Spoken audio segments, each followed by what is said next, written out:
होगी वो मैं आपको यहाँ पर बताने वाला हूँ। ठीक है, देखिएगा 7 अगस्त 1905, याद कीजिए 1905 का जो साल था आपके, करजन साहब इस समय भारत के अंदर वायसराय थे और इन्होंने भारत के अंदर जो बंगाल जो विभाजन है इसकी घोषणा इन्होंने भारत के अंदर कर दी थी।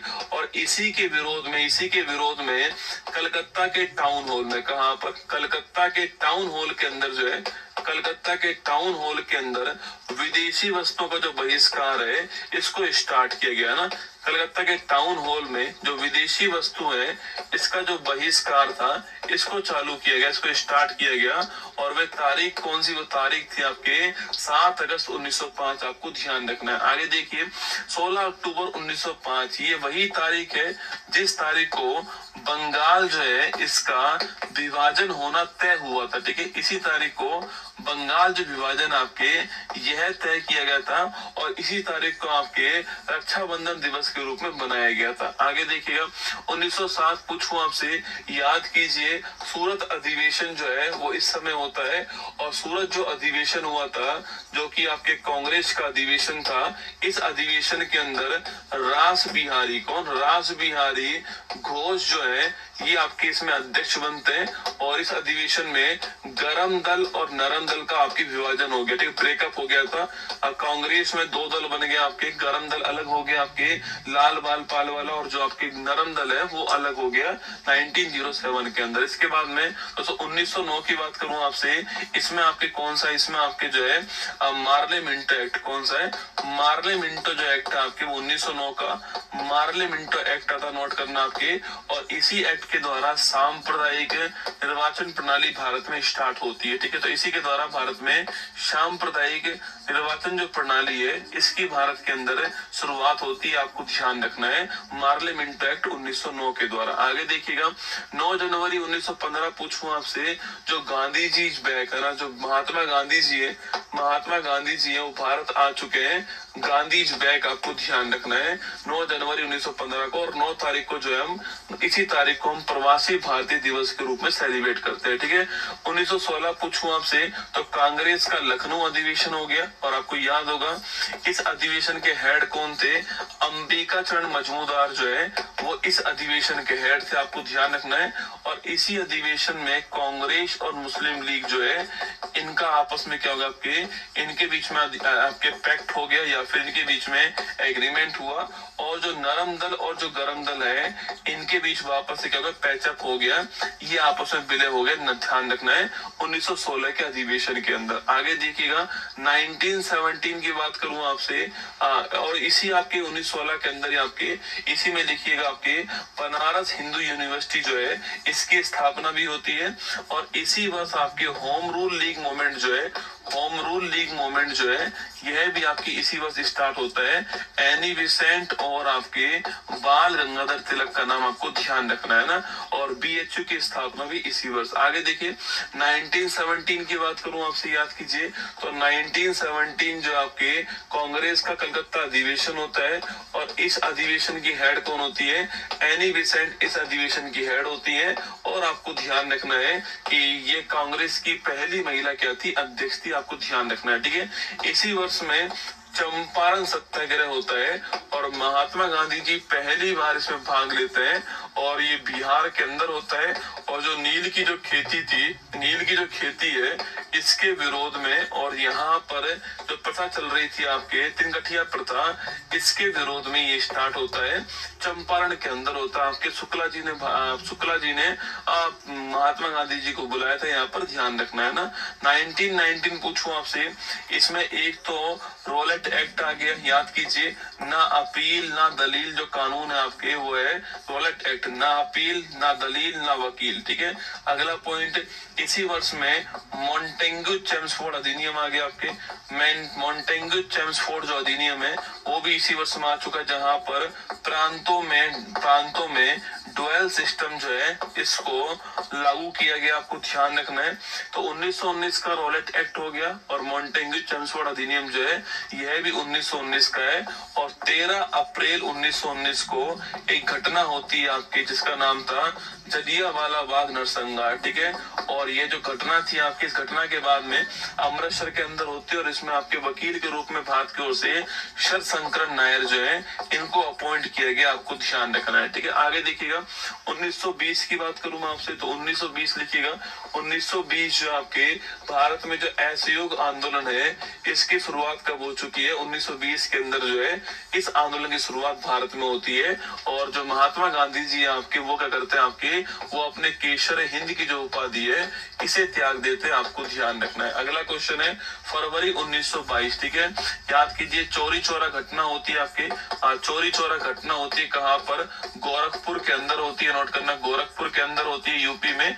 और इस घटना के बाद में जो असहयोग जो आंदोलन था इसको समाप्त कर दिया गया, ये आपको ध्यान रखना है, ठीक है। इसको अंत कर दिया गया। इसके बाद 1923 पूछूं आपसे, याद कीजिए भाई साहब 1923 जो आपके इस समय स्वराज पार्टी किसकी स्थापना होती है?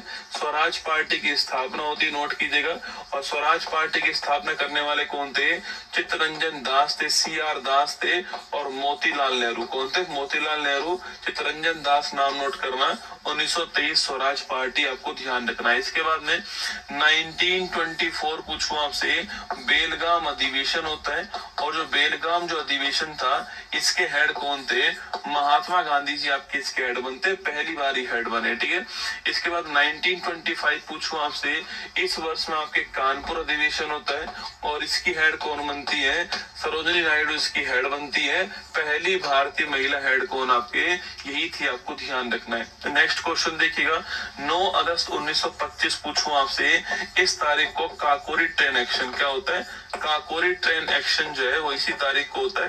पहले इसका नाम काकोरी ट्रेन डकैती था, अब इसका नाम काकोरी ट्रेन एक्शन हो चुका है। 9 अगस्त 1925 राम प्रसाद बिस्मिल, अशफाक उल्ला खान, राजेंद्र लाहेड़ी, लिखना आपके रोशन सिंह और आपके चंद्रशेखर आजाद, ये सब शामिल थे इसके अंदर। 9 अगस्त 1925 काकोरी ट्रेन एक्शन, आपको ध्यान रखना है।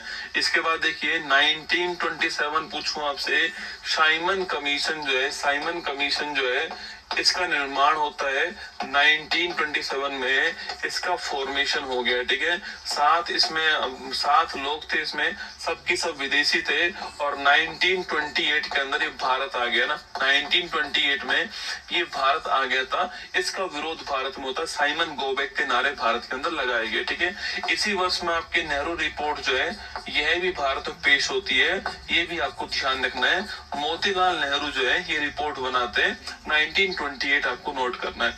अगला क्वेश्चन आपके सामने 1929 पूछूं आपसे, तो लाहौर अधिवेशन जो है, लाहौर अधिवेशन ये कब होता है आपके? ये आपके 1929 के अंदर होता है, लिखना आपके। और जवाहरलाल नेहरू इसके अध्यक्ष होते हैं और भारत में पहली बार पूर्ण स्वराज जो है इसकी मांग यहाँ पर होती है। और 26 जनवरी 1930 को हमने पूर्ण स्वराज दिवस जो है घोषित कर दिया ना, 1930 में पूर्ण स्वराज दिवस जो है यह घोषित कर दिया गया, आपको ध्यान रखना 26 जनवरी 1930 को। आगे देखिएगा 1930 की बात करूं मैं आपसे, तो इस समय कौन सा, इस समय आपके जो भारत में जो आपके सविनय अवज्ञा जो आंदोलन है ये भारत में स्टार्ट हो गया। और इसी के तहत भारत में याद कीजिए दोस्तों आपके 12 मार्च 1930 से 12 मार्च 1930 आपके साबरमती जो आश्रम है यहाँ से एक आंदोलन स्टार्ट हुआ आपके, जो कि 6 अप्रैल 1930 डांडी पहुंचकर, कहां पर? डांडी पहुंच करके समाप्त होता है। नमक कर के विरोध में होता है, इसको डांडी मार्च कहते हैं। ये किसका हिस्सा था? आपके सविनय अवज्ञा आंदोलन का हिस्सा, आपको ध्यान रखना 1930 के अंदर जो है, नोट कीजिएगा सविनय अवज्ञा आंदोलन। और जो हमारा फर्स्ट राउंड टेबल कॉन्फ्रेंस जो है यह भी आपके इसी में आपके लास्ट के महीने के अंदर स्टार्ट हो गई, आपको ध्यान रखना, जिसमें इसमें कांग्रेस ने आपके भाग नहीं लिया था, याद रखना, ठीक है। तो सविनय अवज्ञा आंदोलन 1930 नोट कीजिएगा, दांडी में यात्रा 1930 ध्यान आपके, और फर्स्ट राउंड टेबल कॉन्फ्रेंस भी आपको ध्यान रखनी है ना। इसके बाद 5 मार्च 1931 पूछूं आपसे, नोट कीजिएगा, इस आपके इस टाइम पर गांधी इरविन पैक्ट होता है। क्या होता है? गांधी इरविन जो पैक्ट है ये इस तारीख को होता है, आपको ध्यान रखना है, ठीक है। इसी के तहत ये तय होता है कि जो कांग्रेस है और सेकंड जो राउंड टेबल कॉन्फ्रेंस है उसमें भाग लेगी, तय होता है ना। 23 मार्च 1931 पूछूं आपसे, याद कीजिए, भगत सिंह, राजगुरु और सुखदेव, इन्हें फांसी जो होती है आपके वो कब होती है? 23 मार्च 1931। वो मोहब्बत भी बड़ी कमाल की रही होगी, जिसका रांझा भगत सिंह और जिसकी हीर आजादी रही होगी, और मोहब्बत बड़ी कमाल की रही होगी। 23 मार्च की तारीख आपको ध्यान रखना है। और 1931 के अंदर ही सेकंड राउंड टेबल कॉन्फ्रेंस होती है। इसमें जो महात्मा गांधी जी आपके वो दोस्तों भाग लेने जाते हैं, आपके राजपुताना जहाज से जाते हैं, और फिर थर्ड के अंदर भाग नहीं लेते है ना। आगे देखिए 1931, मैंने अभी आपसे कहा कि सेकंड राउंड टेबल कॉन्फ्रेंस जो होती है आपकी वो कहाँ होती है? वो इसी में होती है, ठीक है। 1932 पूछूं आपसे, पहली बात तो सांप्रदायिक जो पंचांग है, सांप्रदायिक जो पंचांग है वो कब आता है? वो इसी टाइम पर आता है। लाने वाले कौन था आपके? इसको लाने वाले थे रैमजे मैकडोनाल्ड। कौन थे आपके? रैमजे मैकडोनाल्ड आपके प्रधानमंत्री जो आपके लाने वाले थे इसको। इसके अलावा इसी वर्ष में सितंबर के महीने के अंदर ही पूना पैक्ट होता है, ठीक है। इसी वर्ष में सितंबर के महीने में ही पूना पैक्ट होता है। पूना पैक्ट किसके बीच में होता है? तो महात्मा गांधी प्लस आपके जो पंडित भीमराव अंबेडकर जी जो है इनके बीच में, वो आपको ध्यान रखना है। इसके बाद देखिए तो सर 1940 की बात करूं मैं आपसे, तो 1940 लिखना, आपके अगस्त प्रस्ताव जो आपके इस वर्ष का है, आपको ध्यान रखना है 1940 का, ठीक है। इसके अलावा व्यक्तिगत सत्याग्रह जो आपके आंदोलन था यह भी स्टार्ट होता है, और पहला व्यक्ति कौन था? आपके पहले व्यक्ति थे विनोबा भावे, पहले व्यक्ति थे, आपको ध्यान रखना है ना। 9 अगस्त 1942 पूछूं आपसे, तो भारत छोड़ो आंदोलन जो है ये आपके स्टार्ट हो गया, और इस समय लिन लिथगो जो है आपके ये भारत के वायसराय थे, और इससे पहले ऑपरेशन जीरो आवर जो है ये भारत में स्टार्ट हुआ। करो या मरो का जो नारा है आपके, डू एंड डाई का जो नारा है वो भी यहाँ पर दिया गया, आपको ध्यान रखना है, ठीक है। मार्च 1946 पूछूं आपसे, याद कीजिए इस तारीख को आपके कैबिनेट मिशन जो है, कैबिनेट मिशन जो है इसका निर्माण किया गया। आपके कैबिनेट मिशन जो है इसका निर्माण किया गया, याद कीजिए 3 लोग कौन कौन से थे आपके? पैंथिक लॉरेंस, अलेक्जेंडर और स्टेफोर्ड क्रिप्स, ये तीनों शामिल थे इसके अंदर। पैंथिक लॉरेंस जो आपकी ये क्या थे? इसके अध्यक्ष थे, आपको ध्यान रखना है। और सो मैंने आपसे यहाँ पर कहा था कि भारत में जो संविधान सभा है इसको बनाने के लिए कैबिनेट मिशन आता है, नोट करना। और अगला पॉइंट आपके कि इसने कहा था कि हर 10 लाख की जनसंख्या पर एक सीट भारत के अंदर होने वाली है, और कुल 389 सीट जो है ये इसमें होने वाली, ये भी तय होता है, ठीक है। अगला क्वेश्चन आपके 9 दिसंबर 1946 पूछूं आपसे, संविधान सभा की जो पहली बैठक है आपके, संविधान सभा की जो पहली बैठक है वो इस तारीख को होती है, आपको ध्यान है। और इसी बैठक के अंदर सच्चिदानंद सिन्हा जो है इन्हें क्या बना दिया गया? इन्हें आपके अस्थायी जो अध्यक्ष है वो अपॉइंट किया गया ना। इसके बाद 13 दिसंबर पूछूं आपसे, उद्देश्य प्रस्ताव जो प्रस्तावना है वो पेश होती है, इस तारीख को नोट करना। और ये इसे हम क्या बोलते हैं? आपके पंडित जवाहरलाल नेहरू जी ने पेश की थी, और 22 जनवरी 1947 को उसको स्वीकार किया गया, ध्यान रखना, ठीक है। 3 जून 1947 पूछूं आपसे, तो माउंटबेटन भारत के वायसराय बनाए गए आपके। उन्होंने आपके ये 3 जून घोषणा करते हैं कि भारत पाकिस्तान जो है 2 राष्ट्र, अलग अलग राष्ट्र होंगे, ये आपको 3 जून की तारीख ध्यान रखना है, ठीक है। 18 जुलाई पूछूं आपसे 1947 आपके, तो भारत का स्वतंत्रता जो अधिनियम है आपके वो किस तारीख का? वो आपके 18 जुलाई 1947 का, ठीक है। 26 नवंबर 1949 पूछूं, संविधान बन के कब तैयार हो गया? आपके संविधान बन के तैयार हो चुका है 26 नवंबर 1949 को, आपको ध्यान रखना है, ठीक है। और 26 जनवरी 1950 पूछूं आपसे, इस तारीख को संविधान जो है भारत के अंदर वह लागू हो गया है। और इस संविधान का कुछ आंशिक जो आपके आर्टिकल है, 16 आर्टिकल जो थे आपके वो इस तारीख को लागू होते हैं, आपको नोट करना है। और ये बात आर्टिकल नंबर 394 में लिखी हुई है। इसमें सिटीजनशिप भाग 2 जो है ये भी इसी में शामिल आपको नोट करना है। और 26 जनवरी को पूरा संविधान भारत के अंदर जो है वह लागू हो चुका है। इससे 2 दिन पहले 24 जनवरी 1950 को भारत के अंदर नोट करना आपके, भारत के अंदर पहली बात तो साइन इस तारीख को होते हैं आपके। अगला क्वेश्चन आपके सवाल पूछूं आपसे कि भारत में जो राष्ट्रीय गान और जो राष्ट्रीय गीत है इसको कब स्वीकार किया गया? तो राष्ट्रीय गान और राष्ट्रीय गीत को हमने इसी आपके तारीख को स्वीकार किया, ठीक है।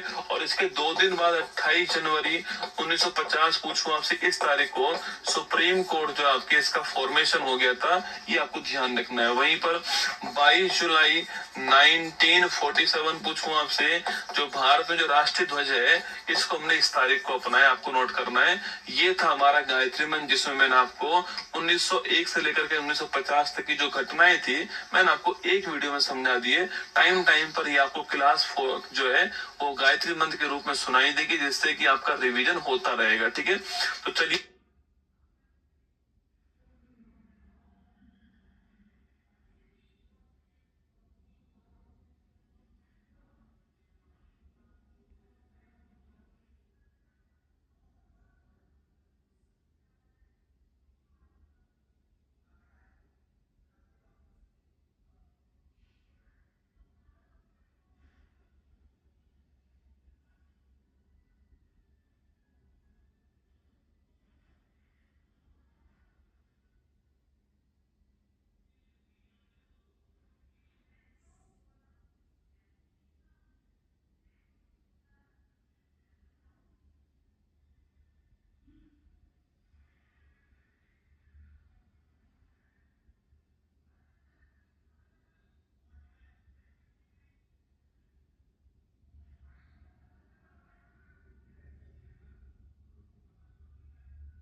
नमस्कार, राम राम साथियों, उत्कर्ष परिवार में आप सभी का दिल खोलकर स्वागत है। कैसे हो आप सभी? बताओ भाई एक बार फटाफट, कैसे हो आप सभी?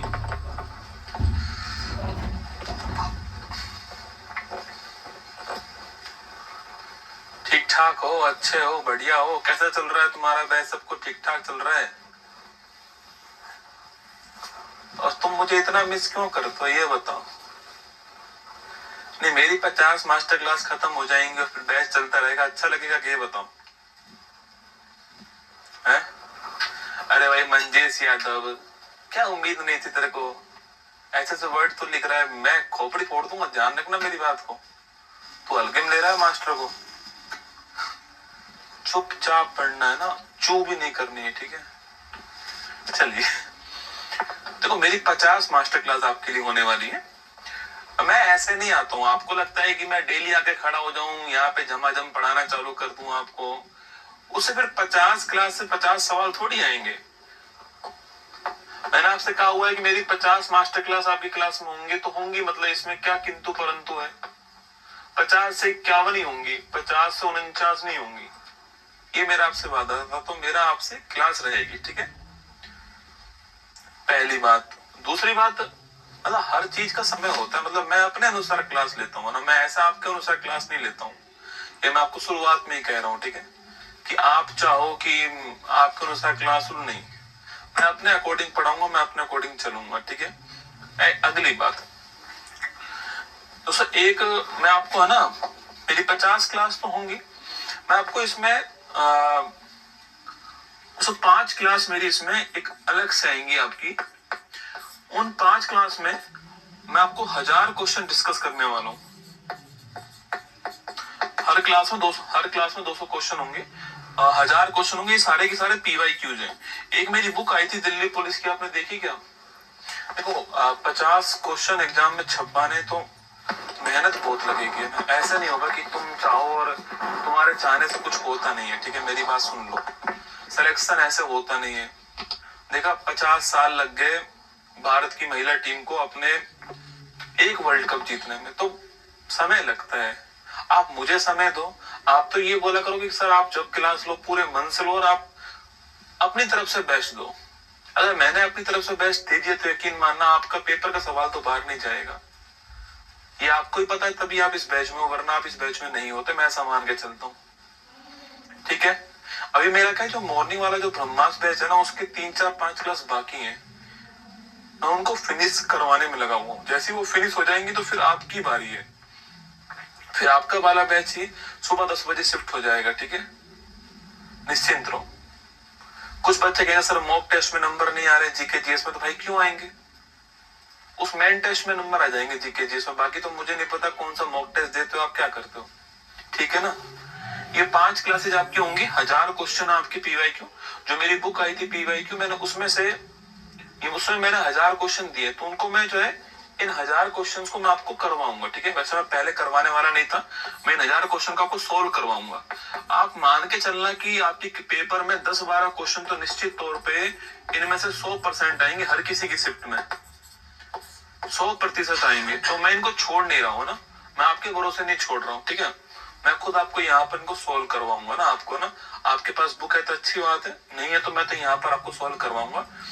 ये क्लास ऑफलाइन बैच से लाइव होंगी, ठीक है। मैं ऑफलाइन बैच में पढ़ाऊंगा, मैं आपको वो लाइव करवा दूंगा ना। पहले मुझे लगा था कि नहीं करवाऊंगा, फिर ठीक है, मतलब मेरा उद्देश्य ये है कि गौरव बैच में आपको अधिक से अधिक सवाल मिल जाए, ये मेरा उद्देश्य है, कम से कम क्लास में। तो ये 5 क्लासेज होंगी, ये हर क्लास 5-6 घंटे से कम की दोस्तों होगी नहीं, है ना। 5, क्योंकि मैं अगर 200 सवाल कराऊंगा तो मैं एक सवाल में 5 क्वेश्चन तो कराऊंगा, आप जानते हो। तो ये 1000 क्वेश्चन आपके होंगे यहाँ पर जो है हर क्लास में, तो 5 घंटे से कम क्लास होगी नहीं है। तो ये आपको सूचना मैं दे दूंगा, जब आपकी मास्टर क्लास चलेगी, जब भी क्लास होगी तो आपको मैं सूचना दे दूंगा ना। 10-12 क्वेश्चन दोस्तों हम यहाँ से लपेट लेंगे, ठीक है। और 50 मास्टर क्लास से भी हम जो है, मतलब मेरा उद्देश्य देखो, मैं सीधा आपको बोलूं 50 क्वेश्चन ही है, तो मुझे पता है कि 50 नहीं तो 45 आ जाएंगे। अगर 45 भी आ गए तो भी अपना काम तो हो गया, अपना सिलेक्शन तो हो ही जाएगा ना, हो ही जाएगा। बस आपको सिलेक्शन चाहिए, ये ज्ञान चाहिए।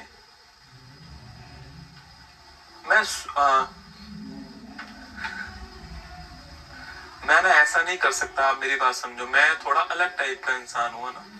आप हो सकता है आप और बैचों में पढ़ रहे होंगे, पर मैं वो नहीं हूँ कि खाना पूर्ति करने वाला मास्टर। मैंने जो कहा है मैं उसको पूरा करके दूंगा आपको। बिहार पुलिस में कहा था, आप उनसे पूछ लेना। ऐसा नहीं है कि मैं कोई नया मास्टर हूँ, कोई पहली बार खड़ा हूँ तुम्हारे सामने, नहीं, मैं उनसे भी कहकर आया था और उनको मैंने करके दिया था, ठीक है।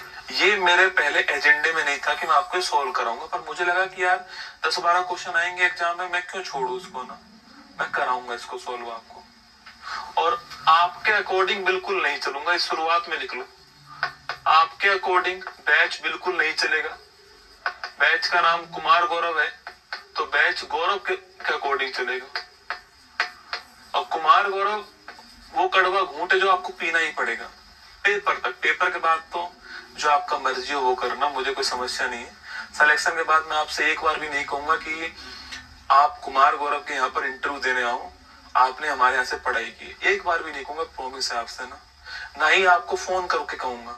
निश्चिंत रहो, मस्त रहो आप, है ना। आप पढ़ लो, सिलेक्शन ले लो, अपने माँ बाप का नाम रोशन करो और इस गरीबी के दुष्चक्र से बाहर निकलो, सीधी सी बात यही है।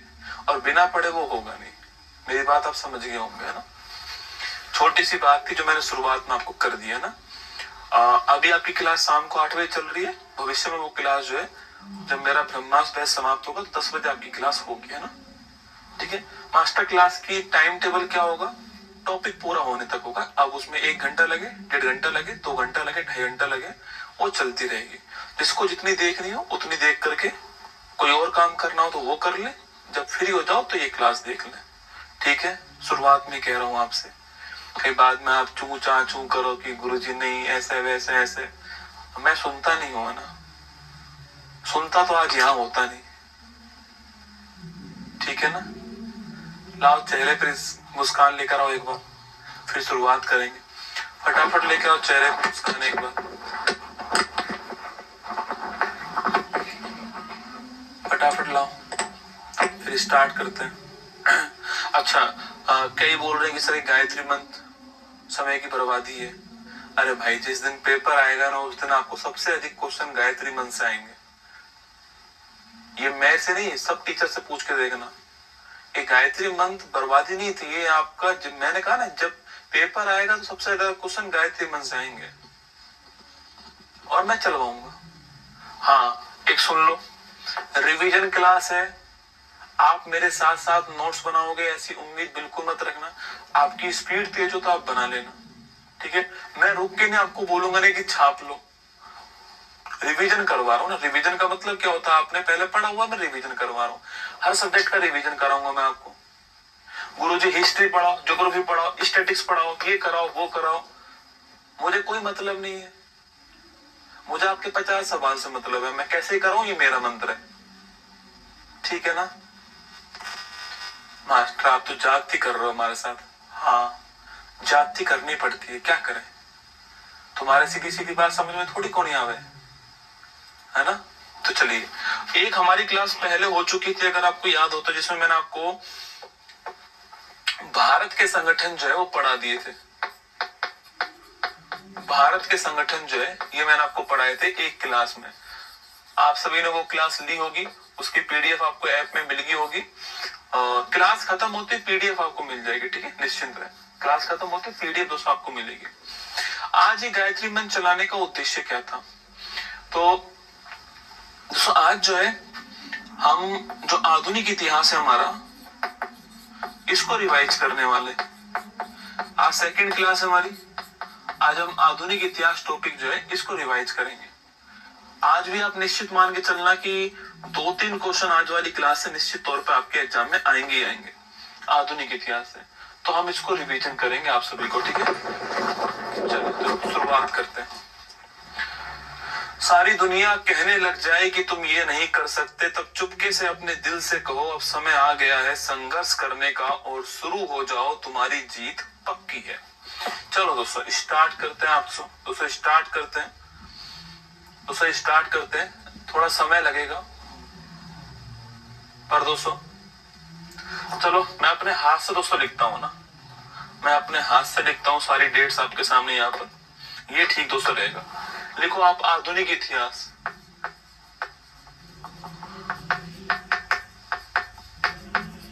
दोस्तों लगाओ आपके मॉडर्न हिस्ट्री, लिखो आधुनिक इतिहास। ठीक है, मॉडर्न हिस्ट्री की हम बात करते हैं, इसका रिवीजन है। ठीक है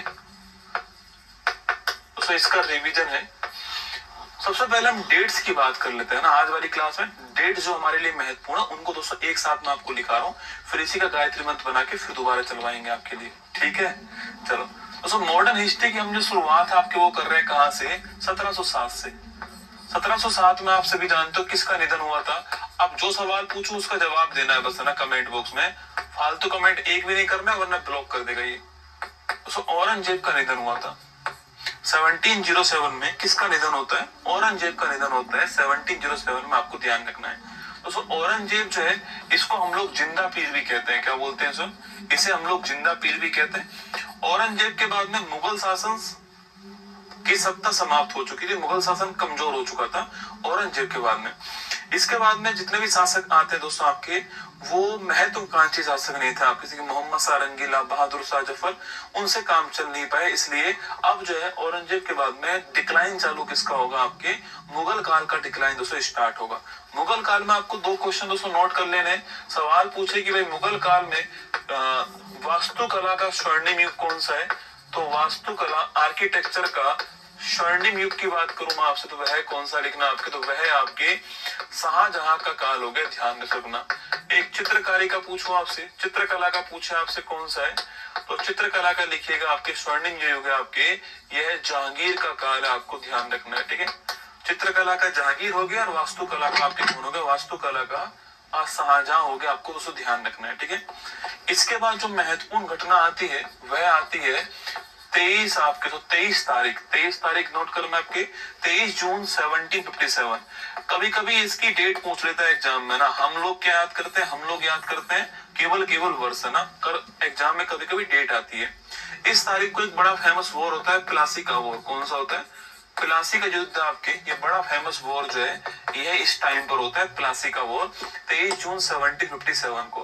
प्लासी का वॉर किसके बीच में होता है, तो प्लासी का वॉर जो है यह ईस्ट इंडिया कंपनी EIC किसके बीच में होता है, ईस्ट इंडिया कंपनी, दोस्तों ईस्ट इंडिया कंपनी और सामने दोस्तों कौन था, सामने आपके सो बंगाल का, दोस्तों बंगाल जो आपके, बंगाल का जो नवाब था वह दोस्तों सामने था आपके ना, तो ईस्ट इंडिया कंपनी। अच्छा बंगाल का नवाब कौन था बताओ एक बार सो, बंगाल का नवाब कौन था बताओ फटाफट आपके, बंगाल का नवाब कौन था, छाप के बताओ इस युद्ध में बंगाल का नवाब कौन था। अच्छा ईस्ट इंडिया कंपनी की ओर से कौन था, क्लाइव था। कौन था, क्लाइव जो है ईस्ट इंडिया कंपनी की ओर से था। इसमें जो मीर जाफर है इसने विश्वासघात कर दिया ना, जो मीर जाफर जो सेनापति, दोस्तों बंगाल का जो सेनापति था, इसने विश्वासघात कर दिया। सवाल पूछे कि प्लासी के वॉर में किसने विश्वासघात किया, तो मीर जाफर ने दोस्तों विश्वासघात किया, आपको ध्यान रखना है, ठीक है। किसने किया, मीर जाफर ने विश्वासघात किया, आपको ध्यान रखना है। किसने किया, मीर जाफर ने किया विश्वासघात, आपको दोस्तों नोट करना है, ठीक है। बंगाल की ओर से कौन था आपके, सिराजुद्दौला। कौन था आपके, बंगाल की ओर से सिराजुद्दौला जो आपके ये थे, आपको ध्यान रखना है, ठीक है। और मीर जाफर का विश्वासघात होता है दोस्तों, एक्चुअली में युद्ध हुआ ही नहीं, युद्ध हुआ ही नहीं, सेनापति लड़ा ही नहीं, सेनापति लड़ेगा नहीं तो युद्ध दोस्तों कैसे होगा आपके। तो यहाँ पर प्लासी का वॉर आपके कौन जीत गया, क्लाइव जो है प्लासी का वॉर जीत गया, आपको ध्यान रखना है दोस्तों। इसके बाद एक महत्वपूर्ण घटना कब होती है, 1759 के अंदर दोस्तों ना, इस समय एक बड़ा फेमस युद्ध हुआ आपके, वेदारा का युद्ध। कौन सा युद्ध है, वेदारा का युद्ध, आपको ध्यान रखना है, ठीक है। बहुत ही बढ़िया क्वेश्चन आपके सो कि वेदारा का युद्ध कब होता है, 1759 में वेदारा का युद्ध होता है। किसके मध्य होता है, ईस्ट इंडिया कंपनी और डच आपके होलैंड जो है इनके दोस्तों मध्य होता है ना।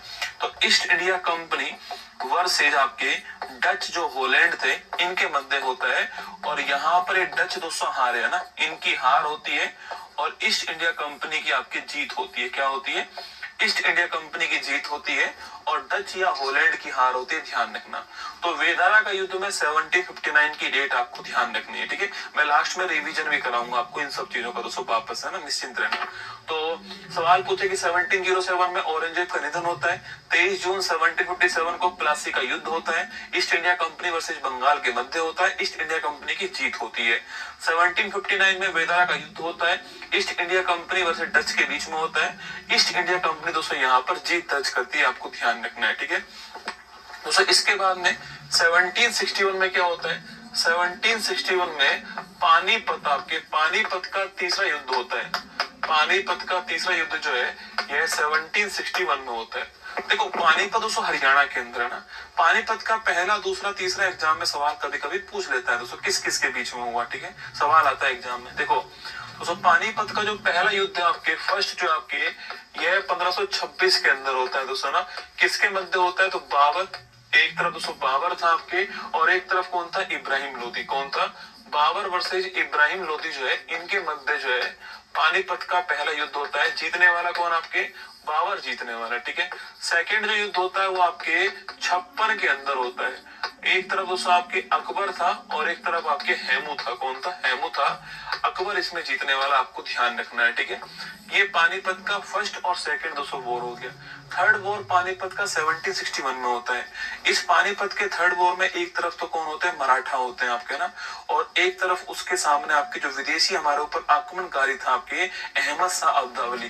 तो इसमें एक तरफ आपके अहमद शाह अब्दावली होते हैं, अहमद शाह अब्दावली होते हैं, और दोस्तों एक तरफ कौन होता है, एक तरफ आपके एक तरफ इसमें जो है वो मराठा होते हैं दोस्तों ना, मराठा होते हैं। ये आपको दोस्तों नोट करना है, ठीक है। दोस्तों मराठाओं में पूछूं आपसे पेशवा कौन होते हैं, ठीक है, सवाल आ जाएगा मराठाओं में दोस्तों इस समय पेशवा कौन थे, क्वेश्चन आपसे पूछ सकता है दोस्तों ना। दोस्तों मराठाओं में पेशवा कौन थे। वैसे पेशवा पोस्ट के बारे में दोस्तों आप जानते होंगे, छत्रपति महाराज शिवाजी जो है आपके दोस्तों, उनके दरबार में अष्ट प्रधान थे ना, 8 आपकी बड़ी बड़ी पोस्ट थी, उसमें से एक प्रधानमंत्री की पोस्ट थी जिसका नाम था पेशवा दोस्तों ना। किसके, आपकी छत्रपति शिवाजी महाराज जो है, छत्रपति शिवाजी महाराज जो है, नोट करना, छत्रपति शिवाजी महाराज जो है, इनके दरबार में अष्ट प्रधान थे। कौन थे, अष्ट प्रधान थे आपके, और इस अष्ट प्रधान में एक पोस्ट का नाम था पेशवा ना। पेशवा जस्ट लाइक प्रधानमंत्री कौन था, पेशवा जस्ट लाइक प्रधानमंत्री था। एक पोस्ट का नाम था सुमंत, ये भी खूब आता है एग्जाम में, ये विदेश मंत्री था ना। सुमंत कौन था, विदेश मंत्री था, ये आपको ध्यान रखना है, ये खूब एग्जाम में पूछता है। पेशवा और सुमंत के बारे में एग्जाम में सवाल आता है, ठीक है। तो पेशवा प्रधानमंत्री और सुमंत कौन था, आपके विदेश मंत्री, दोस्तों आपको ध्यान रखना है। मैंने आपसे कहा कि अहमद शाह अब्दाली साहब की ये अफगान, कहां से, ये अफगान से आया था, अफगानिस्तान से यहाँ से आता है, अटैक करता है किसके ऊपर, मराठाओं के ऊपर दोस्तों अटैक करता है। और यहाँ पर पेशवा सदाशिव राव भाऊ दोस्तों, ये वास्तविक आपके उस समय लड़ने वाले थे आपके सदाशिव राव भाऊ, लेकिन पेशवा दोस्तों कौन था आपके, तो पेशवा का नाम सदाशिव राव भाऊ नहीं था ना दोस्तों, पेशवा का नाम सदाशिव राव भाऊ नहीं था आपके। तो इसमें आपके वास्तविक लड़ने वाला कौन दोस्तों, आपके इसमें वास्तविक लड़ने वाला सदाशिव राव भाऊ है ना, सदाशिव राव भाऊ जो है आपकी वास्तविक लड़ने वाला था। और पेशवा का दोस्तों नाम सदाशिव राव भाऊ नहीं था ना। बताओ पेशवा का नाम क्या है, पेशवा का नाम पूछूं आपसे, वो बताना आपको पेशवा का नाम क्या है दोस्तों ना। अच्छा, इसमें जीतने वाला कौन दोस्तों आपकी, इसमें विजेता कौन बनता है, अहमद शाह अब्दावली जो है विजेता बनता है, आपको ध्यान रखना है, ठीक है। पानीपत हरियाणा के अंदर दोस्तों आपने ये तो सुना होगा ना, आप जानते होंगे ना, विजेता कौन बनता है, अहमद शाह अब्दावली दोस्तों विजेता बनता है, आपको ध्यान रखना है, ठीक है। तो यहीं पर दोस्तों लगे हाथ आप जो है, यहीं पर लगे हाथ आप तराइन के 2 युद्ध और लिख लो दोस्तों ना। हरियाणा की बात आई है तो तराइन का जो युद्ध है आपके, ये पहला और सेकंड दोनों लिखो ना दोस्तों। किसके मध्य होते हैं ये मोहम्मद गोरी और पृथ्वीराज के मध्य होते हैं ना। किसके मध्य होते हैं तो मोहम्मद गोरी और पृथ्वीराज जो है, इनके मध्य यह युद्ध होते हैं, आपको ध्यान रखना है। विजेता कौन दोस्तों बनता है, तो जो पहला युद्ध हुआ था 1191 के अंदर, इसमें पृथ्वीराज दोस्तों जीत गया ना, पृथ्वीराज जो है यह विजेता बनते, आपको ध्यान रखना है। सेकंड जो वॉर हुआ 1192 में दोस्तों, यहाँ पर मोहम्मद गोरी जो है यह विजेता बना, ये भी आपको ध्यान रखना है। इसी दोस्तों मोहम्मद गोरी के साथ कौन आया था, इसी मोहम्मद गोरी के साथ में मोहम्मद बिन तुगलक दोस्तों आपके आया था ना, बालाजी विश्वनाथ। पेशवा का नाम दोस्तों क्या है, बालाजी विश्वनाथ पेशवा का नाम था, आपको ध्यान रखना है। इनकी डेथ हो गई दोस्तों इसमें ना, इनकी इसमें डेथ हो गई थी बालाजी विश्वनाथ की, ध्यान रखिएगा, ठीक है। तो जीतने वाला कौन, पानीपत का युद्ध में जीतने वाला कौन हो गया, अहमद शाह अब्दावली जीतने वाला हो गया 1761 ईस्वी के अंदर। पानीपत का तीसरा युद्ध जो है वो दोस्तों हुआ था, आपको ध्यान रखना है। कब हुआ, 1761 ईस्वी में, नोट कीजिए, ठीक है। इसके बाद एक बड़ी महत्वपूर्ण डेट आती है और वह है 1764। एक बड़ी महत्वपूर्ण घटना होती है, नोट करना आपकी। 1764 के अंदर जो है, 1764 में बक्सर का युद्ध होता है। कौन सा युद्ध होता है, बक्सर का जो युद्ध है आपके, यह 1764 में हुआ, आपको ध्यान रखना है। तो 1764 में वॉर ऑफ बक्सर जो है ये होता है, ये ध्यान रखना। इसमें एक तरफ ईस्ट इंडिया कंपनी और दोस्तों दूसरी ओर जो है आपकी 3 आपके भारत की शक्तियां होती है, बंगाल, अवध और मुगल दोस्तों ना। इसमें बक्सर के वॉर में आपकी एक तरफ दोस्तों ईस्ट इंडिया कंपनी होती है, एक तरफ आपकी दोस्तों अवध होता है, अवध है दोस्तों, बंगाल है आपके, और आपके मुगल है ना, ये 3 होते हैं, ठीक है। अवध, बंगाल, मुगल, ये तीनों पावर एक साथ होती है। EIC की ओर से कौन होता है, हेक्टर मुनरो होता है। ये खूब क्वेश्चन आता है आपके एग्जाम में। हेक्टर मुनरो जो है, देखो आपने अगर प्रीवियस ईयर क्वेश्चन पेपर नहीं देखते हो आप, तो मतलब आप तैयारी नहीं कर रहे हो, आप केवल गप मार रहे हो। आपको ये पता ही नहीं है कि सवाल कैसे पूछ सकता है एग्जाम में, तो आप गप मार रहे हो। मैंने तो पूरी बुक बनाई है तो मुझे पता है सवाल कहाँ से बनेगा। आप तो ये वचन दो कि कुमार गौरव आपकी एक भी क्लास हम नहीं छोड़ेंगे। मैं आपको वचन देता हूँ कि आपके पेपर का हर सवाल मेरे लिए महत्वपूर्ण होगा और आपको पेपर उस दिन सबसे बेहतरीन जाए, इसका प्रयास मैं करूंगा। 1764 में बक्सर का वॉर होता है ईस्ट इंडिया कंपनी और अवध, बंगाल और मुगल के बीच में होता है, ठीक है। ईस्ट इंडिया कंपनी की ओर से कौन होता है? हेक्टर मुनरो दोस्तों, इसकी ओर से होता है। कभी कभी इनका नाम भी पूछता है आपसे कि अवध की ओर से कौन होता है, तो अवध की ओर से सिजाउद्दौला दोस्तों। कौन होता है आपके? अवध की ओर से सिजाउद्दौला, जो आपके सिजाउद्दौला, ये आपके सिजाउद्दौला आपके ये अवध की ओर से होता है। बंगाल की ओर से कौन होता है? बंगाल की ओर से नोट करना आपकी, बंगाल जो आपकी इसकी ओर से कौन होता है? मीर कासिम। कौन होता है? बंगाल की ओर से उसमें मीर कासिम होता है। और मुगल सम्राट कौन होते हैं उस समय आपके? तो शाह आलम सेकंड। कौन होते हैं? शाह आलम सेकंड जो है ये मुगल सम्राट होते हैं, आपको ध्यान रखना है। क्योंकि इसमें तीनों पावर दोस्तों एक तरफ खड़ी थी, तो ये युद्ध बहुत, प्लासी का वॉर दोस्तों होता ही नहीं है। वो तो हमारा सेनापति जो है, बंगाल का सेनापति जो है, वो लड़ता ही नहीं है, तो वो होता नहीं है। यहाँ पर ईस्ट इंडिया कंपनी ने तीनों को मिलकर एक साथ हरा दिया, इसलिए ईस्ट इंडिया कंपनी के लिए बक्सर का युद्ध आपके और महत्वपूर्ण हो गया, ठीक है। यहाँ पर विजेता कौन बनता है आपके? यहाँ दोस्तों विजेता आपकी ईस्ट इंडिया कंपनी बनती है, आपको ध्यान रखना है, ठीक है। यहाँ जीतता कौन है? ईस्ट इंडिया कंपनी दोस्तों यहाँ पर जीतती है, ध्यान रखना। जैसे जीती तो अगले साल इलाहाबाद की संधि दोस्तों होती है ना दोस्तों। अगले साल क्या हुआ आपके? अगले साल 1765 में एक संधि होती है जिसका नाम है इलाहाबाद की संधि। कौन सी संधि होती है दोस्तों? इलाहाबाद की संधि होती है, आपको ध्यान रखना है। कब होती है? 1765 में इलाहाबाद की संधि है, ये आपको ध्यान रखना है। इस संधि को करने के लिए किसको बुलाया गया? क्लाइव को दोस्तों ना। इस संधि करने के लिए क्लाइव को बुलाया गया। और इस संधि के बाद दोस्तों बंगाल का पहला गवर्नर जो है किसको अपॉइंट कर दिया? क्लाइव को ना दोस्तों। इस संधि के बाद में बंगाल का पहला गवर्नर किसको बनाया?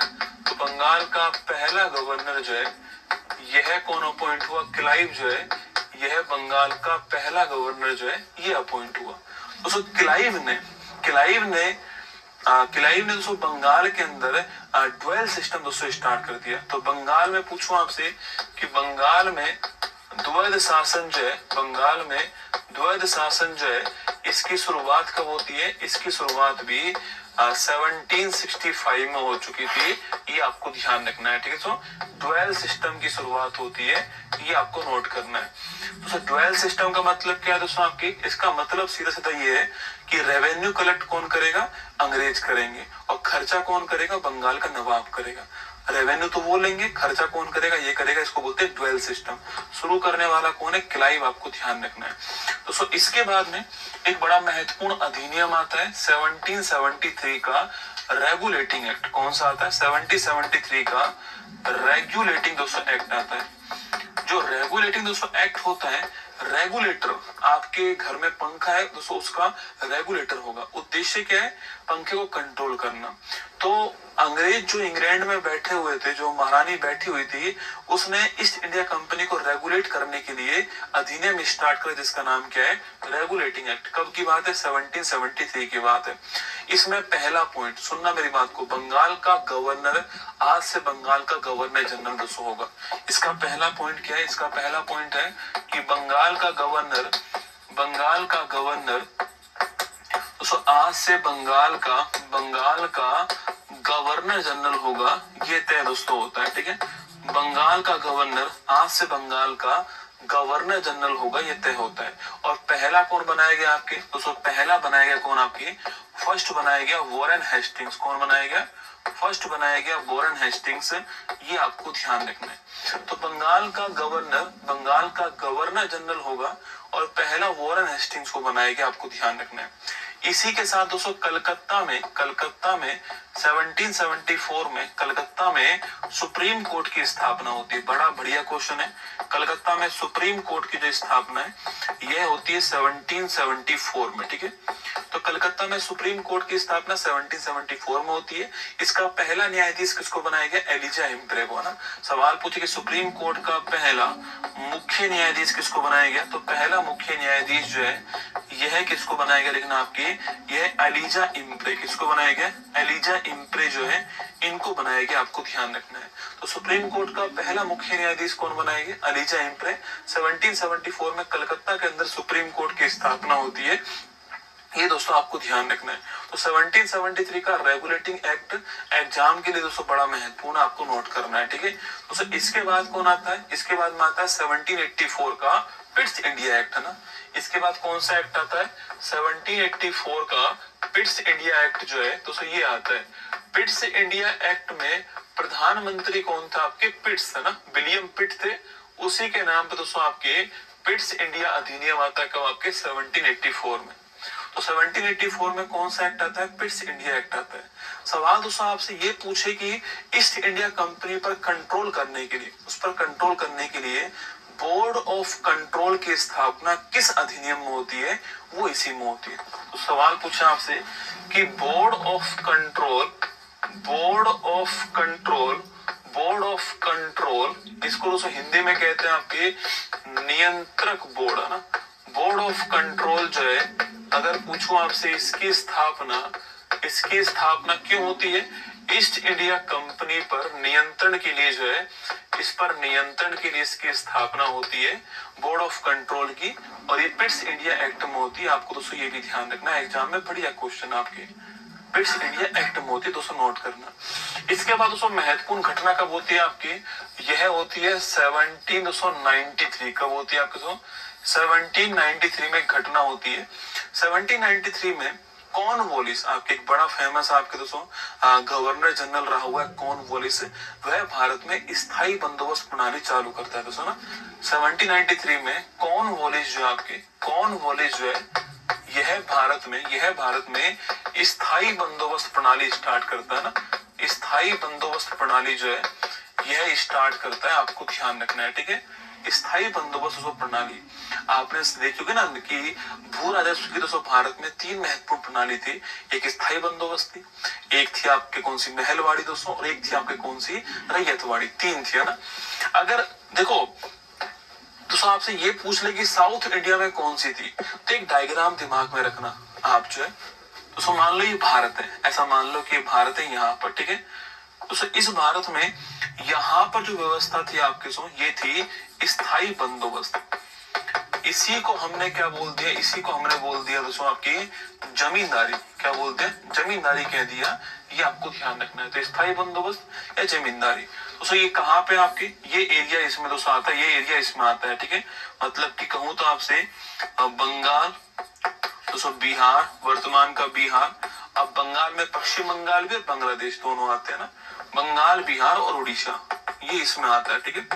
अच्छा आपसे सवाल पूछे कि स्थायी बंदोबस्त में कितना % एरिया आता है भारत का, ये आपको बताना है। इसको स्टार्ट करने वाला कौन है? कॉर्नवालिस जो है उसे इसको स्टार्ट करने वाला, आपको ध्यान रखना है। कॉर्नवालिस इसको स्टार्ट करने वाला। सवाल पूछे दोस्तों आपसे, सवाल अगर आपसे ये पूछे यहाँ पर कि यहाँ पर दोस्तों मालिक किसको बनाएगा? जमींदार को मालिक बनाएगा ना दोस्तों। मालिक किसको बनाएगा? जमींदार को मालिक जो है वो यहाँ पर बनाया गया। और दोस्तों यहाँ पर जमींदार दोस्तों 10/11 जमीन जो है उसका रेवेन्यू किसको देगा? आपको दोस्तों उसका रेवेन्यू दोस्तों आपके इंग्लैंड वालों को देगा, और 1/11 का रेवेन्यू अपने पास रखेगा। आपको ध्यान रखना है, ठीक है। स्थायी बंदोबस्त में कितना % एरिया आ रहा है? सवाल पूछे ये कितना % एरिया दोस्तों इसके अंदर आएगा? सवाल बन सकता है यहाँ पर। पहली बात तो कौन कौन से क्षेत्र, रिफ्रेश करो कमेंट, पहली बात तो कौन कौन से क्षेत्र आएंगे दोस्तों आपके। अगला क्वेश्चन आपके सामने कि कौन लाने वाला है, इसको सवाल पूछ सकता है आपसे। और एक क्वेश्चन आपके सामने बन सकता है कितना % एरिया जो है वो स्थायी बंदोबस्त में आता है। लेकिन आपके भारत का 19% एरिया जो है ये स्थायी बंदोबस्त में आता है। कितना आता है? आपके 19% एरिया स्थायी बंदोबस्त में आता है। आपको ध्यान रखना है, ठीक है। चलिए दोस्तों आगे बढ़ते हैं आपके सामने। नेक्स्ट क्वेश्चन है सेकंड, आपके यहाँ पर जो व्यवस्था है इसका नाम है रैयतवाड़ी। दोस्तों क्या नाम है? इसका नाम रैयतवाड़ी है, ये आपको ध्यान रखना है, ठीक है। तो भारत में साउथ इंडिया में कौन सी रैयतवाड़ी? दोस्तों रैयतवाड़ी में यहाँ तो आपके, यहाँ तो हेड कौन है? आपके जमींदार कौन है? यहाँ हेड है जमींदार, ये आपको ध्यान रखना है। यहाँ हेड कौन बनाया गया आपके? तो रैयत का मतलब होता है किसान। क्या होता है? किसान होता है। तो किसान यहाँ पर जमीन का मालिक बनाया गया।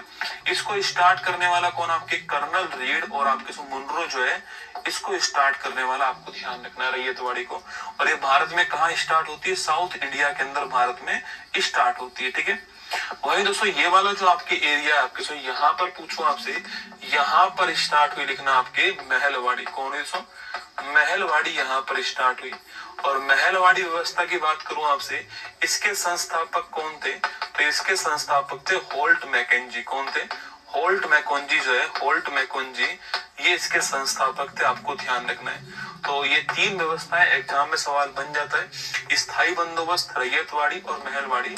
इनको शुरू करने वाले कौन थे दोस्तों? एग्जाम में सवाल पूछता है आपसे ना, अच्छा सवाल है, नोट करना है, ठीक है। दोस्तों अगला क्वेश्चन, यहाँ पर एक व्यक्ति का नाम आता है कॉर्नवालिस।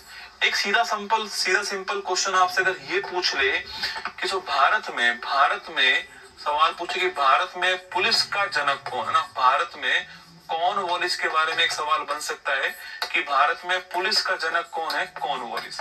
भारत में पुलिस का जनक दोस्तों कॉर्नवालिस। अगला क्वेश्चन, भारत में पूछूं आपसे सिविल सेवा का जनक कौन है? तो भी कॉर्नवालिस।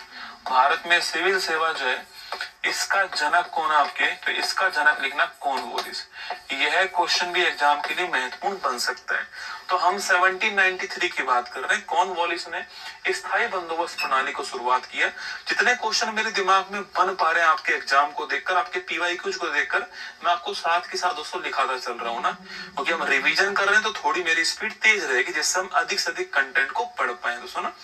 चलिए, तो 1793 के बाद में 1798 एक अच्छी घटना होती है, एग्जाम दोस्तों बार बार सवाल बना लेता है आपके। 1798 में एक दोस्तों भारत में गवर्नर जनरल था आपके, वाइसराय था आपके दोस्तों, उसका नाम क्या था? उसका नाम था आपके वेलेजली। आप दोस्तों नाम से परिचित होंगे वेलेजली से दोस्तों। तो वेलेजली जो गवर्नर जनरल था आपके, इसने भारत में सहायक संधि स्टार्ट की थी 1798 में ना। तो लेना भारत में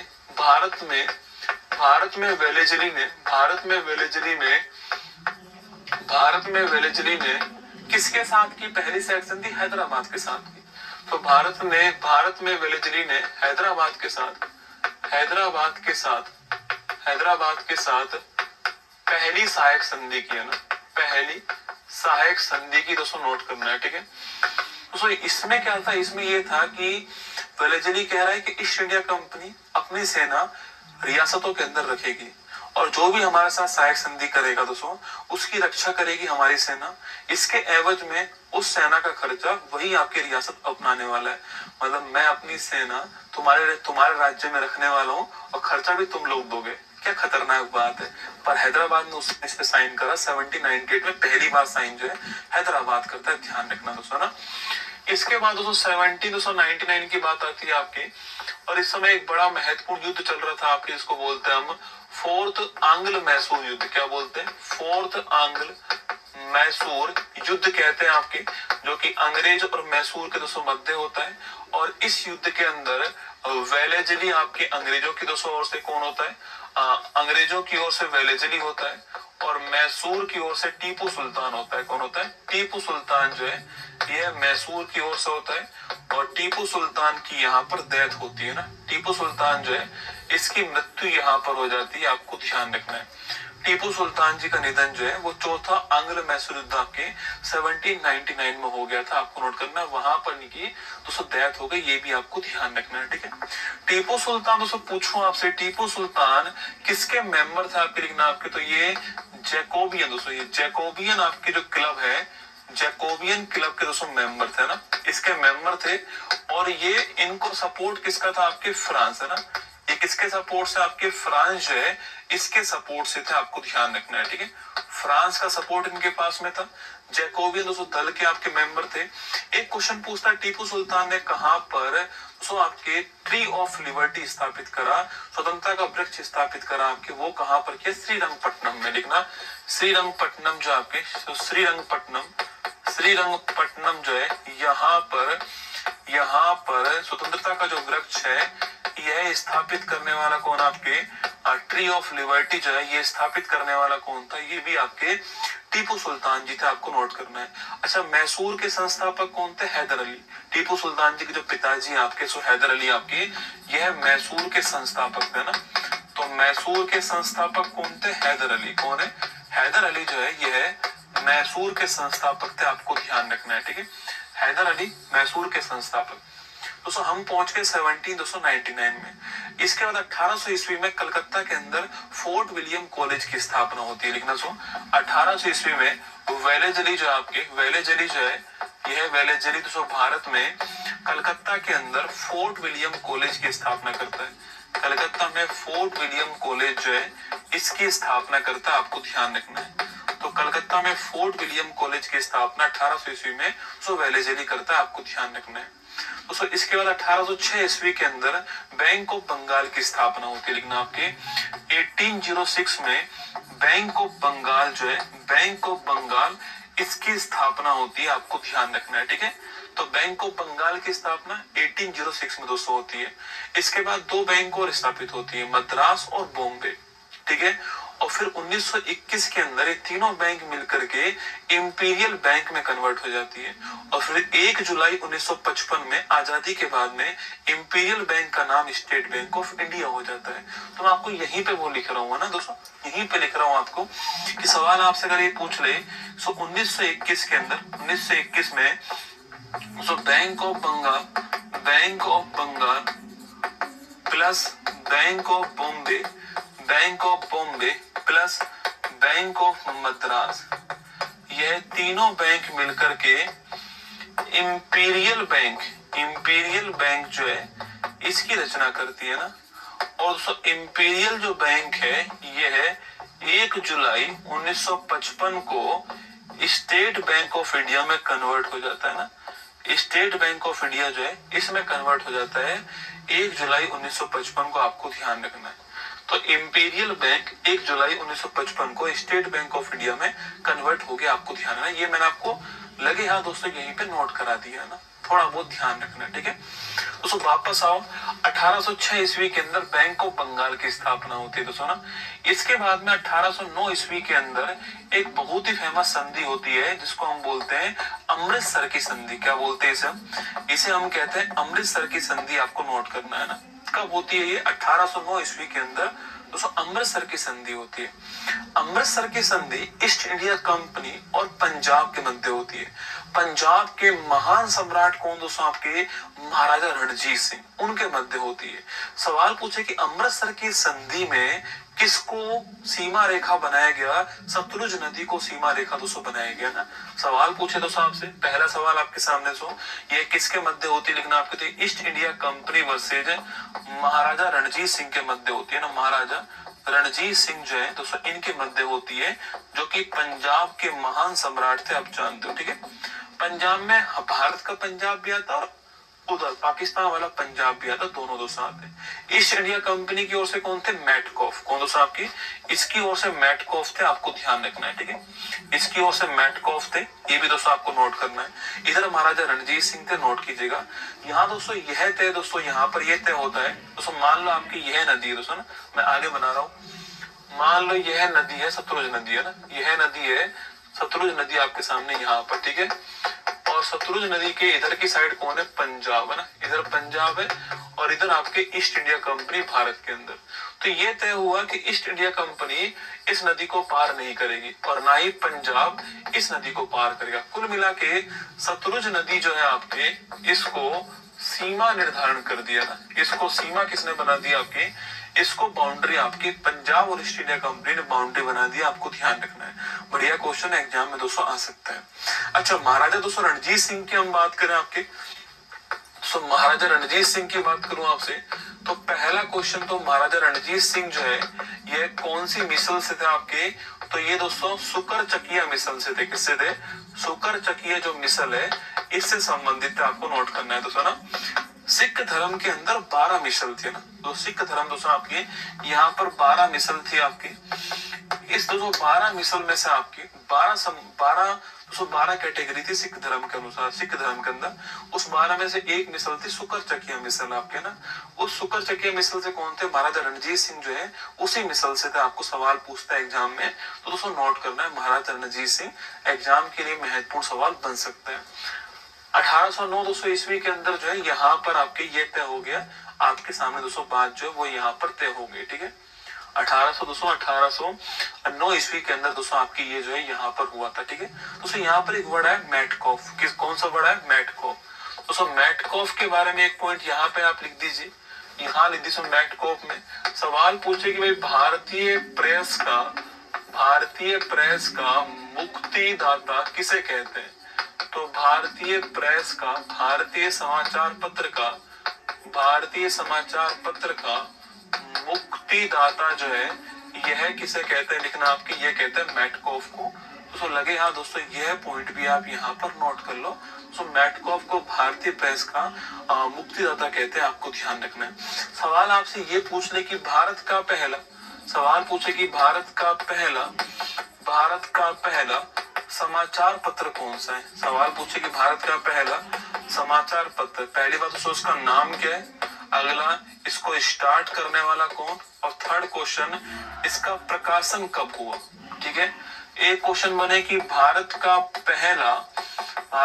पहला हिंदी समाचार पत्र कौन सा है? भारत का पहला हिंदी समाचार पत्र पूछूं आपसे, वही 3 बात, इसका नाम क्या है, इसको हमने कब स्टार्ट करा, और अगला क्वेश्चन आपके कहा दोस्तों किसने स्टार्ट करा। 3 क्वेश्चन।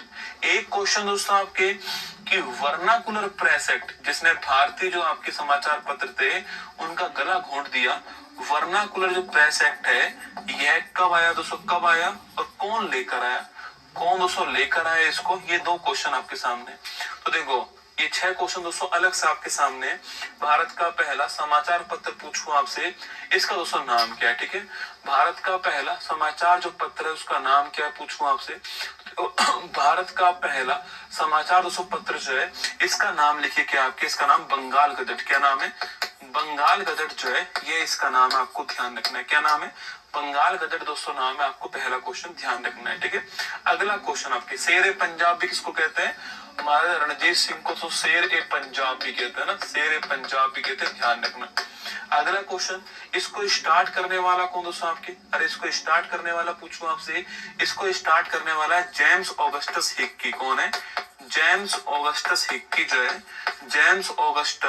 जेम्स ऑगस्टस हिक्की जो है ये इसको स्टार्ट करने वाला, आपको ध्यान रखना है।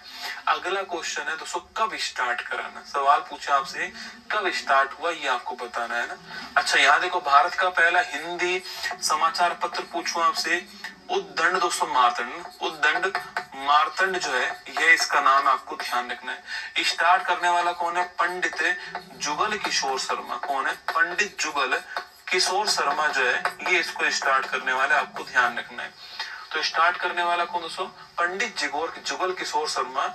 एक बच्चे का, सुरेंद्र का आंसर दोस्तों आ चुका है, बाकी सब तो ठीक है, मतलब ऐसे फालतू कमेंट करने में लगे पड़े। जो सवाल पूछूं उसका जवाब देना है। ठीक है, जो आपको आता है उसका जवाब नहीं देना है ना, जो मैं पूछूं उसका जवाब देना है आपको। ठीक है, अगला क्वेश्चन है वर्नाकुलर प्रेस एक्ट की बात करूं आपसे, तो ये दोस्तों कब आता है? ये 1878 में आता है। ठीक है, लाने वाला कौन था? लिटन जो है आपके, यह लाने वाला आपको ध्यान रखना है। ठीक है, लाने वाला दोस्तों कौन? लिटन था आपके, और 1878 में वर्नाकुलर प्रेस एक्ट आता है, ये आपको ध्यान रखना है। ठीक है, अगला क्वेश्चन, भारत का पहला समाचार पत्र जो है, पेपर में सवाल तुम्हारे में आया हुआ है कि भारत का जो पहला, रिफ्रेश करते रहो, लफड़ा हो रहा है कुछ मुझे लग रहा है। सो भारत का पहला समाचार पत्र जो है बंगाल जो गजट है आपके, इसको किसने कब दोस्तों, जेम्स ऑगस्टस हिक्की ने कब स्टार्ट किया था? 1780 के अंदर, 1780 के अंदर। कब स्टार्ट हुआ? 1780 के अंदर स्टार्ट किया था, आपको ध्यान रखना है। कब स्टार्ट करा? 1780 के अंदर स्टार्ट करा, आपको ध्यान रखना है ना। 1780 ठीक आंसर, देवेंद्र का ठीक आंसर है।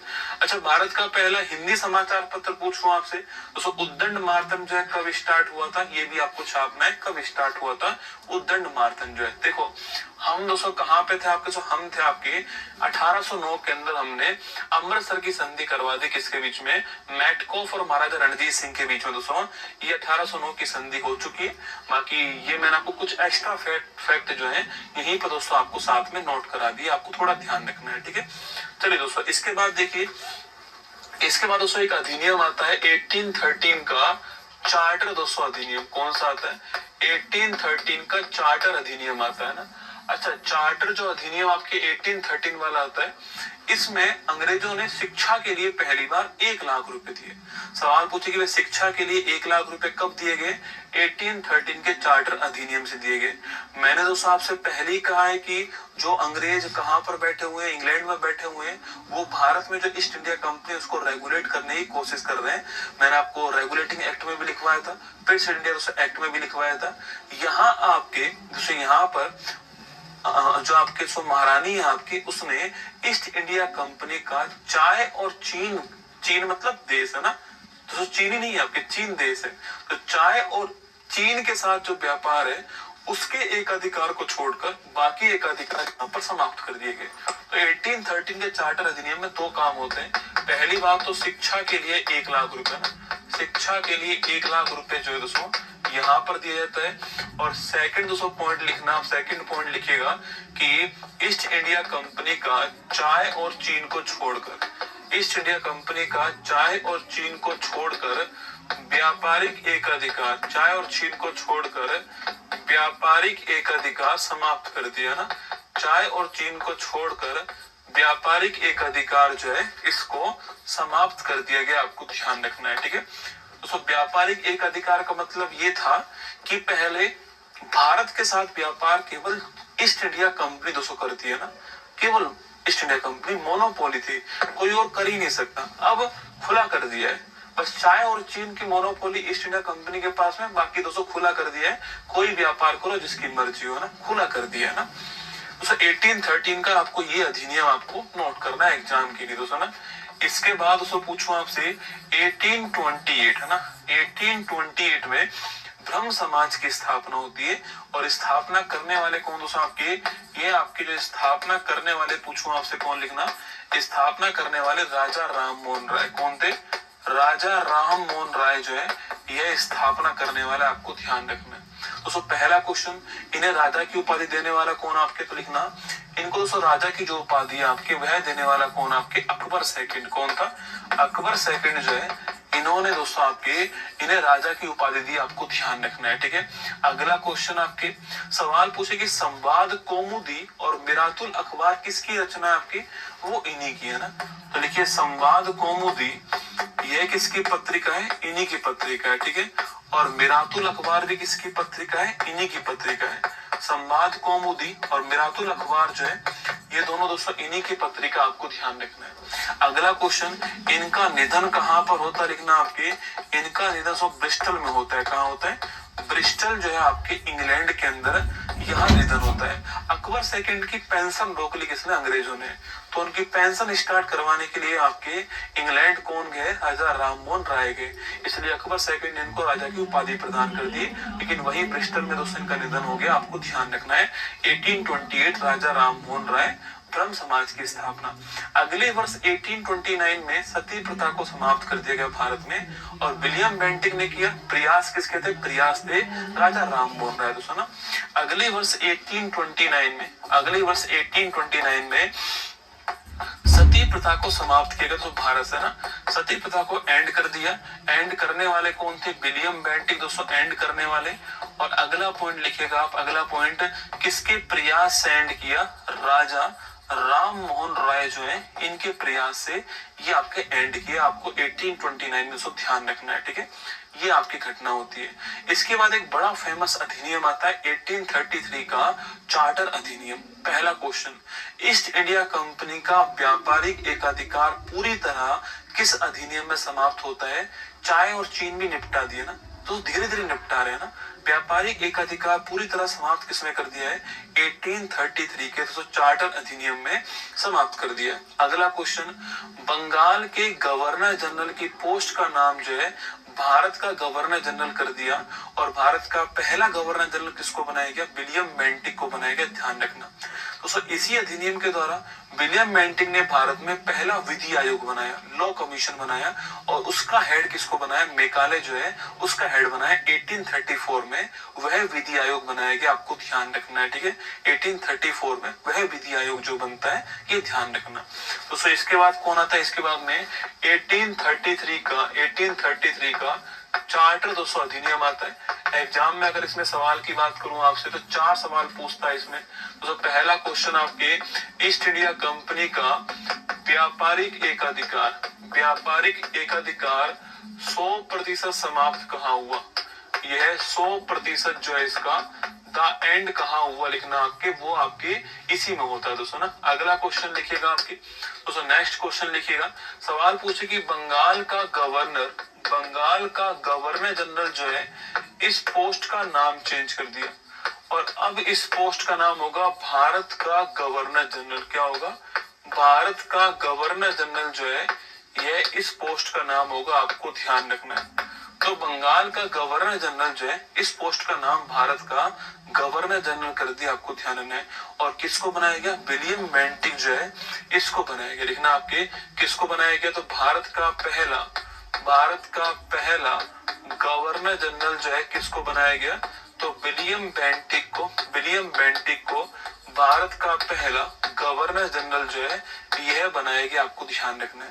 तो थर्ड पॉइंट लिखिएगा आपके, थर्ड पॉइंट पूछूं आपसे 1834 में तो मेकाले की अध्यक्षता में, किसकी?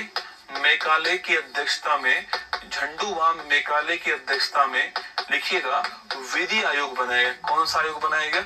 विधि आयोग जो है, लॉ कमीशन दोस्तों, लॉ कमीशन जो है यह बनाया गया, आपको ध्यान रखना है। 1834 में मेकाले की अध्यक्षता में बनता है, ये दोस्तों आपको नोट करना है। ये क्वेश्चन भी एग्जाम में बन सकता है, ठीक है दोस्तों। अगला पॉइंट पूछूं आपसे दोस्तों, अगला पॉइंट पूछे आपसे, नेक्स्ट पॉइंट पूछूं आपसे दोस्तों, इसी अधिनियम दोस्तों आपके, इसी अधिनियम के अंदर आपके सवाल पूछे आपसे, तो सवाल पूछूं आपसे, ये 3 पॉइंट आपको इसमें ध्यान रखना है, ठीक है दोस्तों। एक पॉइंट आप यहाँ पे लिख लीजिए सुना। सवाल पूछे कि आजादी के बाद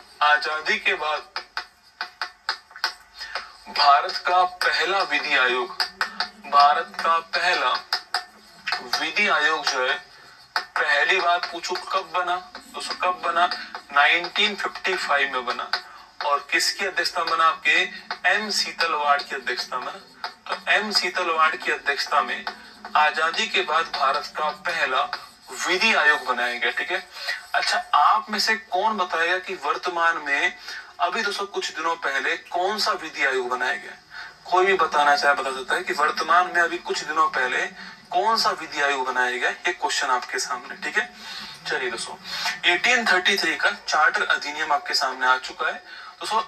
विलियम बेंटिक ने दास प्रथा को समाप्त करने की बात भी कही, पर वो दास प्रथा को समाप्त कर नहीं पाए थे। 1843 में एलन बरो जो है वह दास प्रथा को समाप्त करते हैं। सवाल पूछे आपसे, लिखना 1843 की बात करूं आपसे, तो इस समय भारत के गवर्नर जनरल कौन थे? एलन बरो। तो एलन बरो जो है भारत से दास प्रथा, स्लेवरी सिस्टम को हटाते हैं ना। तो भारत से दास प्रथा का अंत किसने किया? एलन बरो ने किया। कब किया दोस्तों? 1843 में किया। तो 1843 में भारत से दास प्रथा का अंत करने वाले कौन थे? एलन बरो थे, आपको ध्यान रखना है, ठीक है दोस्तों। अभी कुछ दिनों पहले 23वां विधि आयोग जो है वो बनाया गया, ठीक है। अभी दोस्तों कुछ दिनों पहले 23वां विधि आयोग जो है गठित किया गया है। अब आप में से कौन बताने वाला है कि इसके अध्यक्ष कौन थे ना? 23वां जो विधि आयोग है इसके अध्यक्ष कौन थे, ये आपको बताना है, ठीक है। अभी कुछ दिनों पहले की बात है, 23वां विधि आयोग जो बनाया गया उसका अध्यक्ष कौन है, ये दोस्तों आपको बताना है, ये आपको बताना है। दिनेश माहेश्वरी, वेरी गुड है ना। दिनेश माहेश्वरी जो है, दिनेश माहेश्वरी यह इसके हेड है, आपको ध्यान रखना है। चलिए दोस्तों आगे बढ़ते हैं, 1843 से हम आगे बढ़ते हैं। एलन बरो दास प्रथा को समाप्त कर चुके हैं, ध्यान रखना दोस्तों ना, ये आपके दास प्रथा एंड कर चुके हैं दोस्तों। इसके बाद में आपकी 1853 के अंदर आपके डलहौजी जो था आपके, इसने मुंबई से थाने के बीच में उसे क्या चला दी? आपकी पहली ट्रेन चला दी। तो मुंबई से थाने के बीच में पहली ट्रेन चलाने वाले कौन थे? वह डलहौजी थे दोस्तों। कब की बात है? आपके 1853 की बात है दोस्तों, नोट करना, ठीक है।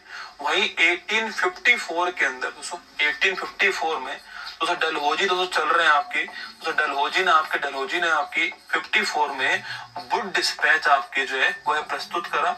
और वुड डिस्पैच को हम शिक्षा का मेग्ना कार्टा बोलते हैं। क्या बोलते हैं? शिक्षा का महत्वपूर्ण अधिकार पक्ष, शिक्षा का महत्वपूर्ण अधिकार पत्र, शिक्षा का मेग्ना कार्टा किसे कहते हैं? वुड डिस्पैचो कहते हैं। 1854 में पेश किया, आपको ध्यान रखना है, ठीक है।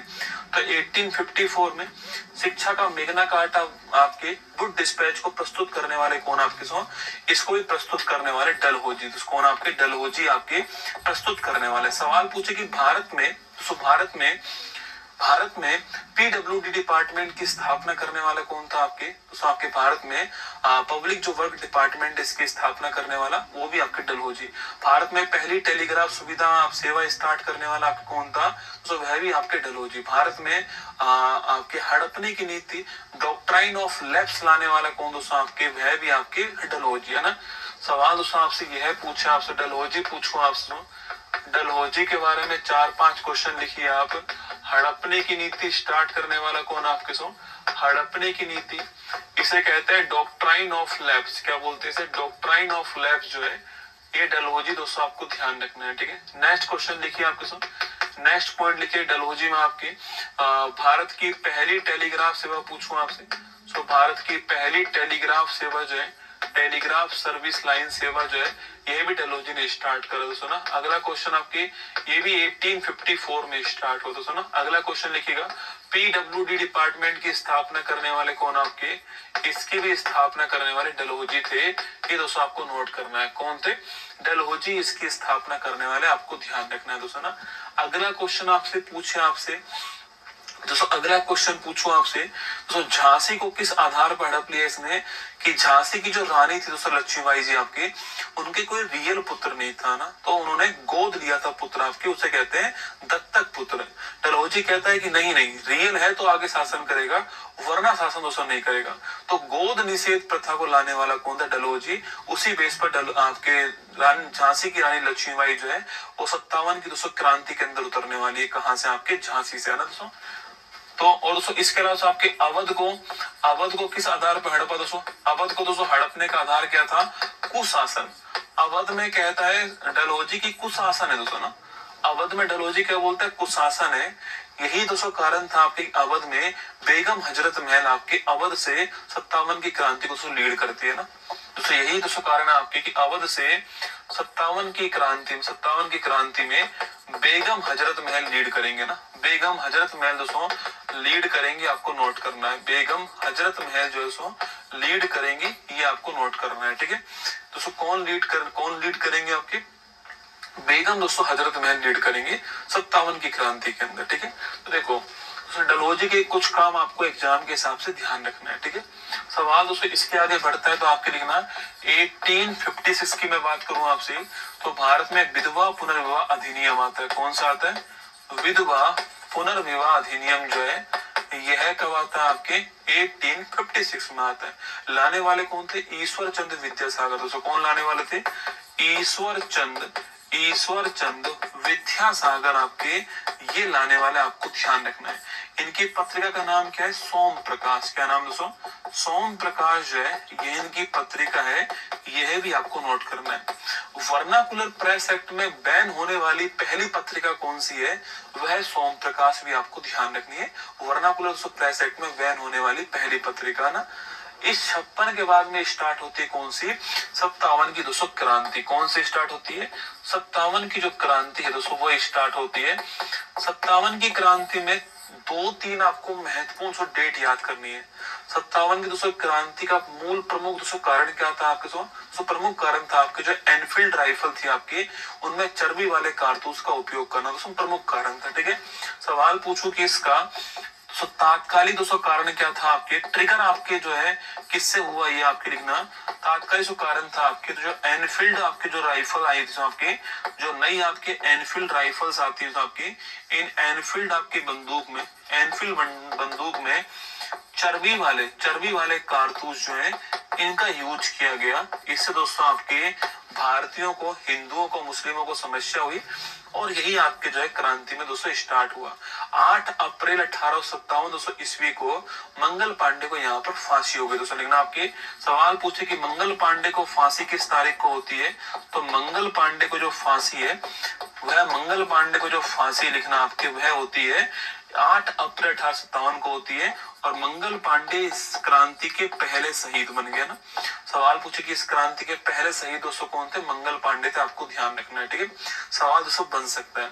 अगला क्वेश्चन आपके दोस्तों, इस समय भारत को लीड कौन कर रहा था, तो भारत में जो गवर्नर जनरल था उसका नाम था कैनिंग दोस्तों ना। इस समय भारत में जो गवर्नर जनरल था दोस्तों इसका नाम था कैनिंग। क्या नाम था, कैनिंग इसका नाम था, आपको नोट करना है, ठीक है। जो कैनिंग नाम था। अच्छा, इंग्लैंड में इस समय पूछूं आपसे, इंग्लैंड में इस समय प्रधानमंत्री कौन है, आपको बताना है कि इंग्लैंड में इस समय दोस्तों प्रधानमंत्री कौन था, आपको बताना है। इस क्रांति का प्रतीक चिन्ह क्या आपके, तो कमल और आपके रोटी जो है इस क्रांति का प्रतीक चिन्ह ना। तो प्रतीक चिन्ह पूछूं आपसे, प्रतीक चिन्ह था कमल का फूल और रोटी जो है आपकी रोटी, यह इस क्रांति का प्रतीक चिन्ह आपको नोट करना है, ठीक है। 57 की जो क्रांति का प्रतीक चिन्ह कमल की रोटी और फूल हो गया आपके। और 8 अप्रैल 57 को मंगल पांडे पहले शहीद होते हैं। और दोस्तों इस क्रांति की डेट तय होती है 31 मई की तारीख की, हम इस क्रांति को शुरुआत करेंगे। लेकिन 10 मई की तारीख को मेरठ से ये क्रांति शुरू दोस्तों हो जाती है ना। यह क्रांति 10 मई की तारीख को मेरठ जो है यहाँ से इस क्रांति की शुरुआत हो चुकी थी, ये आपको ध्यान रखना है सुना। तो मेरठ जो है यहाँ से इस क्रांति की शुरुआत आपके हो चुकी थी, ये भी आपको ध्यान रखना है, ठीक है। यहाँ से क्रांति की तो शुरुआत जो है वो आपकी हो चुकी थी, है ना। तो सवाल पूछूं आपसे, इंग्लैंड के प्रधानमंत्री कौन दोस्तों, चर्चिल नहीं थे आपके, पामस्ट्रोन, वेरी गुड है ना। क्या बात दोस्तों, पामस्ट्रोन, चर्चिल थोड़ी था आपके, पामस्ट्रोन दोस्तों। चर्चिल तो आपके जब हम आजाद होने वाले होंगे ना उससे पहले आएंगे चर्चिल। क्रांति अलग पढ़ाऊंगा मैं, आज क्रांति नहीं पढ़ा रहा हूँ मैं आपको, आज टाइमलाइन पढ़ा रहा हूँ, ठीक है। क्रांति नहीं पढ़ा रहा हूँ, आप तो बस पढ़ते जाओ मेरे साथ, है ना। मैं क्रांति नहीं पढ़ा रहा हूँ, आज तो टाइमलाइन पढ़ा रहा हूँ। क्रांति की दोस्तों बारी आएगी, अभी मॉडर्न हिस्ट्री 3-4 क्लास और होंगी एक्स्ट्रा ना, चिंता मत कीजिए आप, है ना। अभी दोस्तों केवल डेट की बात कर रहे हैं ना। तो ये 57 की दोस्तों क्रांति आपके सामने। उसके बाद घटना कौन सी आती है, उसके बाद दोस्तों घटना आती है 1858 का जो गवर्नमेंट ऑफ इंडिया एक्ट, बड़ा महत्वपूर्ण अधिनियम है, एग्जाम में सवाल दोस्तों बन जाता है। 1858 का भारत शासन अधिनियम, है ना, भारत शासन अधिनियम, गवर्नमेंट ऑफ इंडिया एक्ट आपके 1858 दोस्तों ना। पहली बात तो दोस्तों इस क्रांति के द्वारा जो भारत में जो गवर्नर जनरल की जो पोस्ट थी इसका नाम चेंज कर दिया। और दोस्तों इसका नाम क्या कर दिया, इसका नाम कर दिया भारत का वायसरॉय। क्या कर दिया, तो भारत का वायसरॉय जो है दोस्तों इस पोस्ट का नाम चेंज हो गया। क्या नाम हो गया, भारत का वायसरॉय दोस्तों नाम हो गया, ठीक है। और भारत के पहले वायसरॉय कौन बने, तो भारत के पहले वायसरॉय जो है, तो भारत के पहले वायसरॉय जो है यह बनाए गए कौन, आपके कैनिंग। कौन, कैनिंग भारत का पहला वायसरॉय, आपको ध्यान रखना है। तो भारत का पहला वायसरॉय कौन दोस्तों, आपके कैनिंग को बनाया गया।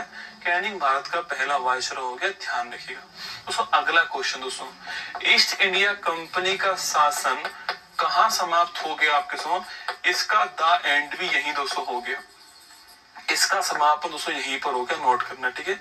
अब ब्रिटिश महारानी का दोस्तों शासन जो है आपके चलने वाला है दोस्तों ना। दोस्तों अब आपके सो ब्रिटिश जो महारानी, आपके ब्रिटिश महारानी जो है इनका शासन भारत में स्टार्ट होगा ना।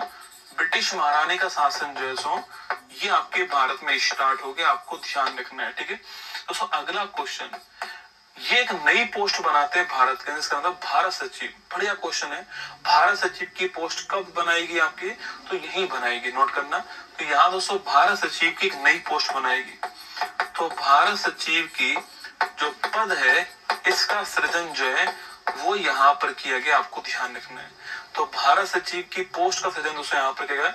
सवाल पूछे कि भारत के पहले भारत सचिव कौन थे, सवाल पूछे आपसे, तो भारत के पहले भारत सचिव कौन थे, ये भी सवाल आपके सामने दोस्तों आ सकता है, ठीक है। दोस्तों अगला क्वेश्चन आपके सामने, मुगलों का शासन का समापन दोस्तों हो गया, ठीक है। यहाँ पर दोस्तों आपके मुगल जो है, आपके मुगल सत्ता, मुगल शासन जो है दोस्तों इसका भी द एंड यहाँ पर कर दिया ना, द एंड दोस्तों कर दिया। जो अंतिम शासक था आपके बहादुर शाह जफर, कौन था, अंतिम जो शासक था बहादुर शाह जफर। इस बहादुर शाह जफर सेकंड को दोस्तों कहाँ भेज दिया, रंगून भेज दिया। यह रंगून जगह कहाँ पर है, म्यांमार के अंदर, बर्मा में ना। तो रंगून आपके भेज दिया और मुगल शासन दोस्तों समाप्त कहाँ हो गया, भारत से मुगलों के शासन का द एंड यहाँ पर होता है। अंतिम शासक बहादुर शाह जफर जो इसको रंगून भेज दिया, किसने, आपके सो इन्होंने रंगून भेज दिया। ये सारी घोषणाएं कहाँ से पढ़ी जा रही है, इलाहाबाद से पढ़ी जा रही है। कौन पढ़ रहा है इन घोषणाओं को, इन घोषणाओं को कैनिंग दोस्तों पढ़ रहे हैं। तो ध्यान आपके सवाल दोस्तों पूछूं आपसे कि जो महारानी की जो घोषणाएं थी, महारानी का जो घोषणा पत्र है दोस्तों, इस घोषणा पत्र को नवंबर 1958 में आपके नवंबर 1858 में कैनिंग के द्वारा इलाहाबाद से पढ़ा गया। कैनिंग के द्वारा इलाहाबाद से पढ़ा गया, आपको ध्यान रखना है, ठीक है। इलाहाबाद से पढ़ा गया, यह क्वेश्चन भी आपको नोट करना है।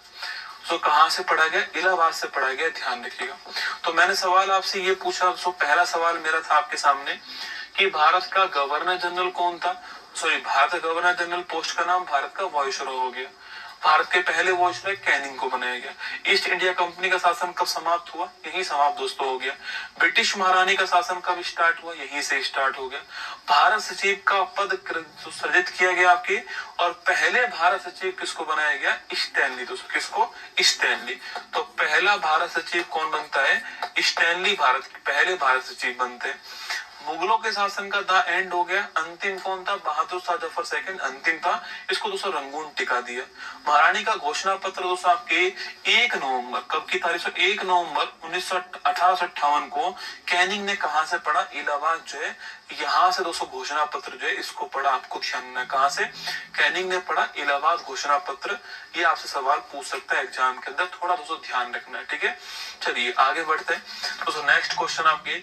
और दोस्तों इसके बाद, क्योंकि तो 57 की जो क्रांति जो होती है वह है, उस क्रांति को तो सैन्य विद्रोह का नाम जानते हैं हम लोग ना, कि सैन्य विद्रोह था। भारत की सेना ने आपके जो भारतीय सेना में जो भारतीय लोग थे उन्होंने विद्रोह किया इसको ना। तो जो सेना है, उस सेना में कितने भारतीय कितने विदेशी हैं, उनका अनुपात क्या है, इसकी जांच के लिए फील्ड कमीशन दोस्तों बनाया गया। तो यहाँ लिखना आपकी फील्ड कमीशन। पूछूं आपसे, इस फील्ड कमीशन का संबंध आपके तो 57 क्रांति आपके 57 की क्रांति के बाद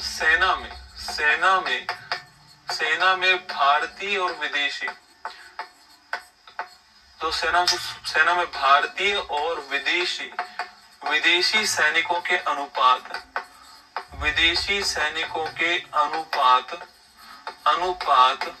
को जानने के लिए फील्ड कमीशन बनाया गया। ये भी दोस्तों आपको ध्यान रखना है, ठीक है। इसके बाद आइए 1861 दोस्तों आपके गवर्नमेंट ऑफ इंडिया, ठीक है। 1861 दोस्तों अधिनियम आता है। एग्जाम में बार बार सवाल पूछता है दोस्तों आपके कि भारत में सवाल पूछता है, भारत में 3 हाई कोर्ट की स्थापना किस अधिनियम में होती है। तो 3 हाई कोर्ट की स्थापना के लिए अधिनियम कौन सा आता है, 1861 का अधिनियम आता है। लिखना 3 हाई कोर्ट आपके, तो 3 हाई कोर्ट की स्थापना के लिए अधिनियम आता है। ये 3 दोस्तों हाई कोर्ट कौन कौन से होंगे, कलकत्ता हाई कोर्ट, इसके अलावा मद्रास हाई कोर्ट, और इसके अलावा बॉम्बे हाई कोर्ट, ठीक है। ये 3 दोस्तों हाई कोर्ट होने वाले हैं। इन तीनों में से 1862 के अंदर, जुलाई 1862 के अंदर भारत का पहला high court Calcutta high court खुल गया। तो लिखना 1 जुलाई 1862 को भारत का पहला हाई कोर्ट जो है, सो भारत का पहला हाई कोर्ट आपके गठित हो गया, जिसका नाम था कलकत्ता हाई कोर्ट। भारत में वर्तमान में कितने हाई कोर्ट है, 25 हाई कोर्ट, ठीक है।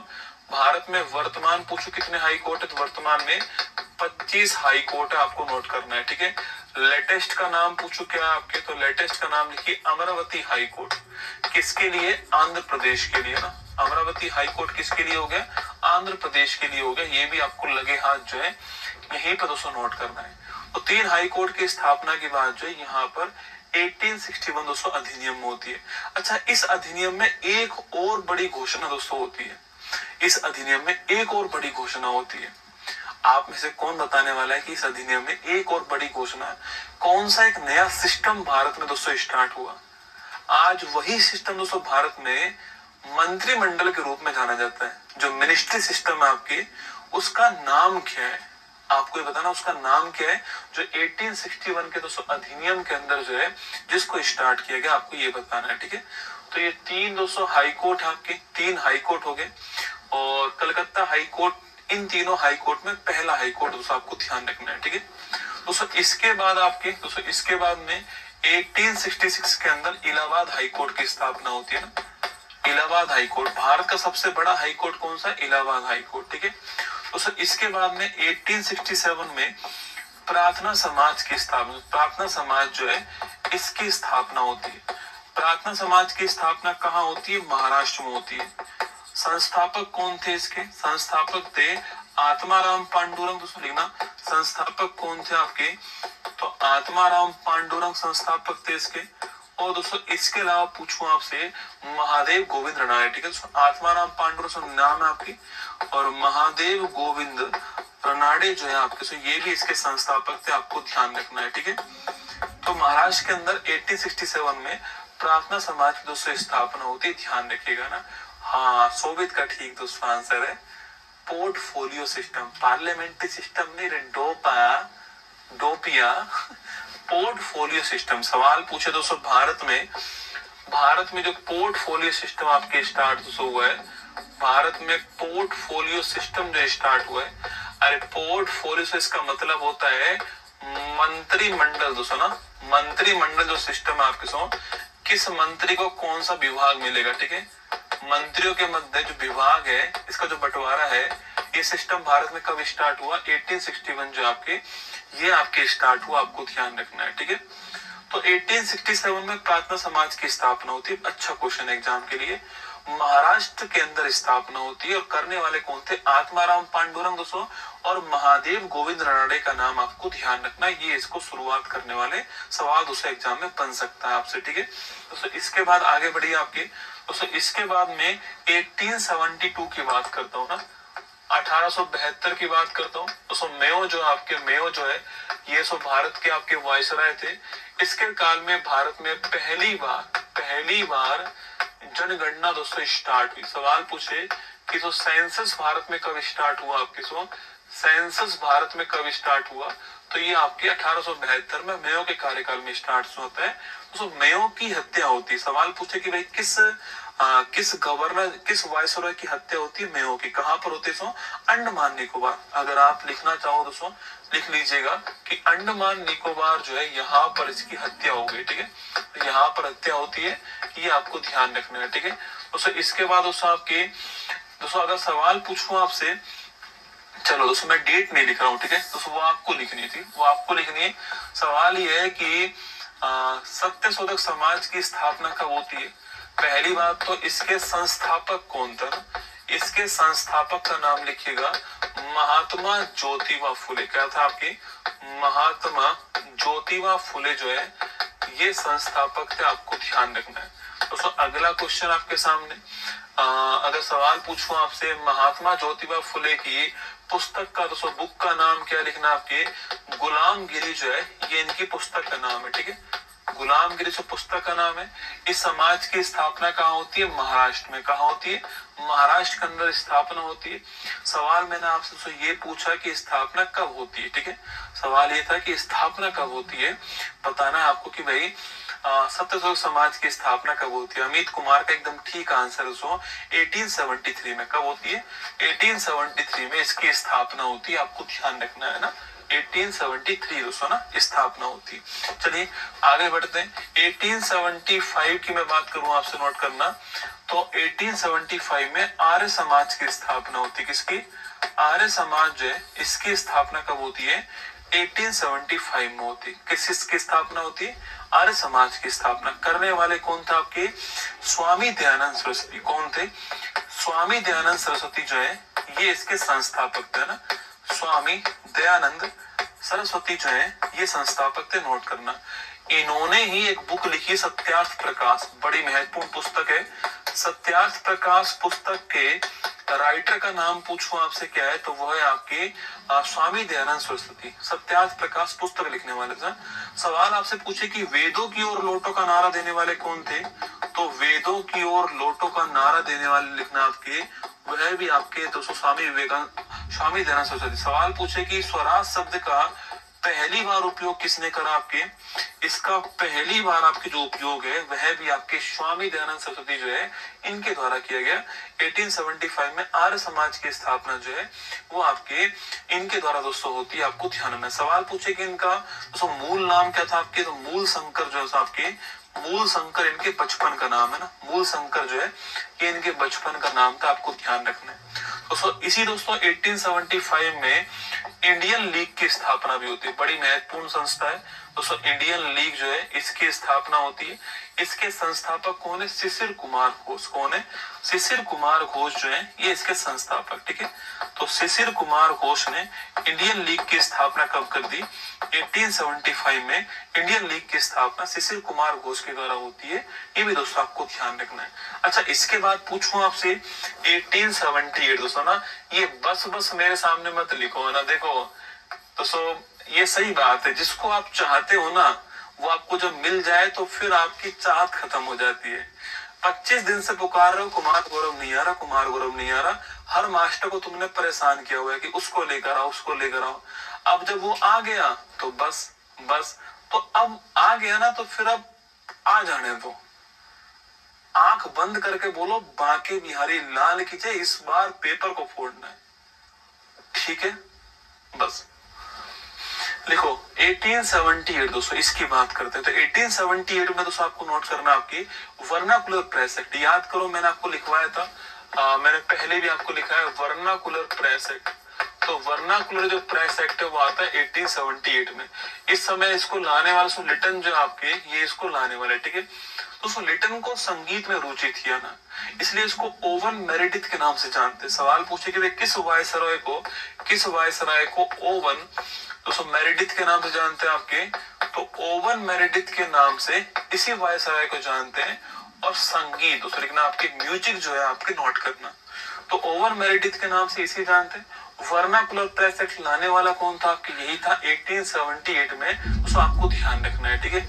इसके बाद दोस्तों लिखिए 1881। सवाल अगर आपसे यहाँ पर ये पूछे कि भारत में दशकीय जनगणना की शुरुआत कब होती है, कि हर 10 वर्ष बाद जनगणना होगी, 1881 में होती है। और नोट करना दोस्तों कार्यकाल किसका, आपके रिपन का कार्यकाल है, किसका, रिपन का कार्यकाल आपको ध्यान रखना है, ठीक है। दोस्तों अगले साल 1882 में, तो 1882 के अंदर स्थानीय स्वशासन जो आपके लोकल गवर्नेंस, ठीक है, जिसको आप वर्तमान में पंचायती राज कहते हो, ठीक है, ये आपके वही है लोकल गवर्नेंस, जिसको आप वर्तमान में पंचायती राज कहते हो, वही लोकल गवर्नेंस। तो स्थानीय जो सुशासन है आपके, इसके लिए अधिकार पत्र लाने वाला कौन था, रिपन था ना। तो इसको बढ़ावा देने के लिए जो अधिकार पत्र है ये लाने वाला कौन था, आपके रिपन था 1882 के अंदर, आपको ध्यान रखना है। इसलिए रिपन को भारत में लोकल गवर्नेंस का जनक कहते हैं। सवाल पूछे ना कि सो भारत में स्थानीय स्वशासन जो है इसका जनक कौन था, तो भारत में स्थानीय स्वशासन जो है इसका जनक था, लिखना कौन आपकी, इसका जनक था रिपन, आपको ध्यान रखना है। 1882 दोस्तों आपको ये डेट भी आपको ध्यान रखनी है, ठीक है, 1882 की डेट भी नोट करना है। और भारत में वर्नाकुलर प्रेस एक्ट को समाप्त करने वाला कौन था, रिपन दोस्तों ना, ये भी पॉइंट लिख दो आपके। इल्बर्ट बिल विवाद पूछूं आपसे, इल्बर्ट बिल विवाद जो है दोस्तों किसके टाइम होता है आपके, सो ये आपके इसी के टाइम दोस्तों होता है, ठीक है, जो कि दोस्तों भारतीय न्यायाधीशों की नियुक्ति संबंध था ना, भारतीय जो न्यायाधीश है इनका जो अपॉइंटमेंट है इससे संबंध विवाद था आपके इल्बर्ट बिल विवाद। वर्नाकुलर प्रेस एक्ट को एंड करने वाला कौन था आपके, तो वर्नाकुलर जो प्रेस एक्ट है इसको एंड करने वाला भी कौन था, इसको एंड करने वाला भी रिपन था, आपको ध्यान रखना है, ठीक है। तो वर्नाकुलर प्रेस एक्ट को समाप्त करने वाला भी रिपन दोस्तों। ये आगे 1882 पे दोस्तों हम लोग पहुंच चुके हैं। इसके बाद 1885 की मैं बात करूं आपसे, तो 1885 की बात की जाए आपसे, तो 1885 के अंदर जो आपकी 1885 में कांग्रेस की स्थापना, किसकी स्थापना होती है, कांग्रेस जो है इसकी स्थापना होती है, ये दोस्तों आपको नोट करना है। अच्छा, आप में से कोई डेट बताना चाहेगा किस डेट को कांग्रेस की स्थापना हो रही है, डेट छाप के दोस्तों बताओ कि किस डेट को कांग्रेस की स्थापना है ना, 1885 कांग्रेस की स्थापना होती है। मैंने पूछा आपसे कि किस डेट को कांग्रेस की स्थापना होती है, किस डेट को कांग्रेस की स्थापना होती है, आपको दोस्तों बताना है, ठीक है। 12 मार्च 1882 को दोस्तों नाबार्ड की स्थापना होती है। किसने की थी ये स्थापना रसगुल्ला है, किसने की थी बताओ दोस्तों, किसने की थी आपके 1882 के अंदर नाबार्ड की स्थापना है भाई रसगुल्ला है दोस्तों। नाबार्ड कैसा आएगा, जब भारत नहीं आया अभी तक तो नाबार्ड आएगा रे डोपा। 28 दिसंबर की तारीख है ना, 28 दिसंबर की तारीख जो है 1982 में होती है बेटा नाबार्ड की स्थापना। तू 100 साल पीछे चला गया गुस्से में ना, हाँ 100 साल तो गुस्से में पीछे चला गया। अच्छा कांग्रेस के संस्थापक कौन थे लिखना, ए ओ हुम। कौन थे, ए ओ हुम जो है संस्थापक दोस्तों ना, ए ओ हुम। अगला क्वेश्चन पूछूं आपसे, कांग्रेस के समय भारत के वायसराय कौन था आपके, तो लिखिए डफरिन। कौन थे, डफरिन जो है कांग्रेस में वायसराय दोस्तों। अगला क्वेश्चन पूछूं आपसे कि कांग्रेस के संस्थापक ए ओ हुम हो गए, वायसराय पूछूं आपसे डफरिन दोस्तों वायसराय है। और कांग्रेस का जो पहला अधिवेशन हुआ है, इस पहले दोस्तों अधिवेशन कहां पर हुआ दोस्तों, आपके बॉम्बे के अंदर हुआ पहला अधिवेशन आपके, बॉम्बे के अंदर हुआ है और 85 के अंदर ही हुआ है। कौन थे, व्योमेश चंद्र बनर्जी। तो पहले अधिवेशन के हेड कौन थे, व्योमेश चंद्र बनर्जी जो है ये पहले अधिवेशन के हेड थे, आपको नोट करना है ठीक है। तो कांग्रेस का पहला अधिवेशन का हेड कौन है, व्योमेश चंद्र बनर्जी कांग्रेस के पहले अधिवेशन के हेड है। कांग्रेस की स्थापना 28 दिसंबर 1885 को कांग्रेस की दोस्तों स्थापना होती है। दोस्तों कांग्रेस डफरिन के मस्तिष्क की उपज है दोस्तों, ये कहने वाला कौन था, क्वेश्चन आता है एग्जाम में। तो लाला लाजपत राय ने कहा था कि कांग्रेस दोस्तों, लाला लाजपत राय ने ये कहा था, लाला लाजपत दोस्तों राय जो है आपके दोस्तों, इन्होंने ये कहा था कि कांग्रेस कांग्रेस कांग्रेस डफरिन के मस्तिष्क के, डफरिन के मस्तिष्क की उपज है, डफरिन के मस्तिष्क की उपज है। यह कहने वाले कौन थे, ये कहने वाले थे लाला लाजपत राय ना। तो कांग्रेस डफरिन के मस्तिष्क की उपज है, यह कहने वाले कौन था आपके, लाला लाजपत राय सो कहने वाले। अच्छा तो सवाल आपसे यहाँ पर ये पूछे कि 1885 में कांग्रेस के संस्थापक दोस्तों ए ओ हुम, ठीक है आपको ध्यान रखना है। हाँ 1882 में दोस्तों हंटर आयोग आया था, ये दोस्तों लिख लो आप चाहो तो ना, ये दोस्तों लिख लो। एक बच्चे ने यही तरीका है, अगर आप ऐसा करोगे ना मेरे साथ में तो आपको पक्का 40 से ऊपर सवाल कोई नहीं रोक सकता। आप मतलब अगर कुछ मिस हो गया ना गलती से मुझसे, वैसे प्रयास करूंगा नहीं हो, फिर भी देखो दिमाग है, मानव शरीर भूल जाते हैं ना, तो आप तुरंत बोलो कमेंट बॉक्स में सर वो रह गया। तो 1882 में हंटर आयोग आया दोस्तों ना, 1882 में एक हंटर आयोग आया था। सवाल अगर आपसे ये पूछे कि भाई हंटर आयोग का संबंध पूछूं आपसे, तो आपके शिक्षा संबंध है ना, एजुकेशन संबंधित आयोग है हंटर आयोग, 1882 के अंदर आया, आपको ध्यान रखना है ठीक है। चलो हम आपके कांग्रेस के ऊपर थे, हम कांग्रेस में 85 में हम कांग्रेस की स्थापना करा चुके हैं, व्योमेश चंद्र बनर्जी इसके पहले हेड बन चुके हैं दोस्तों, आपको ध्यान रखना है ठीक है। कौन बन चुके हैं, व्योमेश चंद्र बनर्जी ना। तो इसके दोस्तों बाद 86 पूछूं आपसे, 86 में आपके सो कलकत्ता में अधिवेशन होता है और इसके हेड किसको बनाया गया, इसका हेड बनाया गया आपके सो किसको, आपके इसका हेड यहाँ पर बनाया गया, लिखना आपके तो इसका जो हेड बनाया गया 86 के अंदर, वह कौन था आपके, दादा भाई नौरोजी। कौन थे, दादा भाई नौरोजी जो आपके ये इसके हेड बनाए गए, ध्यान रखना 86 के अंदर ठीक है। दादा भाई नौरोजी इसके हेड दोस्तों हो गया ना। इसके बाद पूछूं आपसे 1887 की बात करूं आपसे, तो मद्रास में इसका अधिवेशन होता है दोस्तों और बदरुद्दीन तैयब जी इसके हेड बने। बदरुद्दीन तैयब जी जो है वो इसके हेड बने, जो कि दोस्तों आपके जो कि पहले मुस्लिम हेड थे ना, तो पहले मुस्लिम प्रमुख थे, आपको नोट करना बदरुद्दीन तैयब जी 87 दोस्तों आपके हेड बन गए ठीक है। कांग्रेस के अधिवेशन आपको एक साथ लिखा दूंगा, निश्चिंत दोस्तों रहना ना।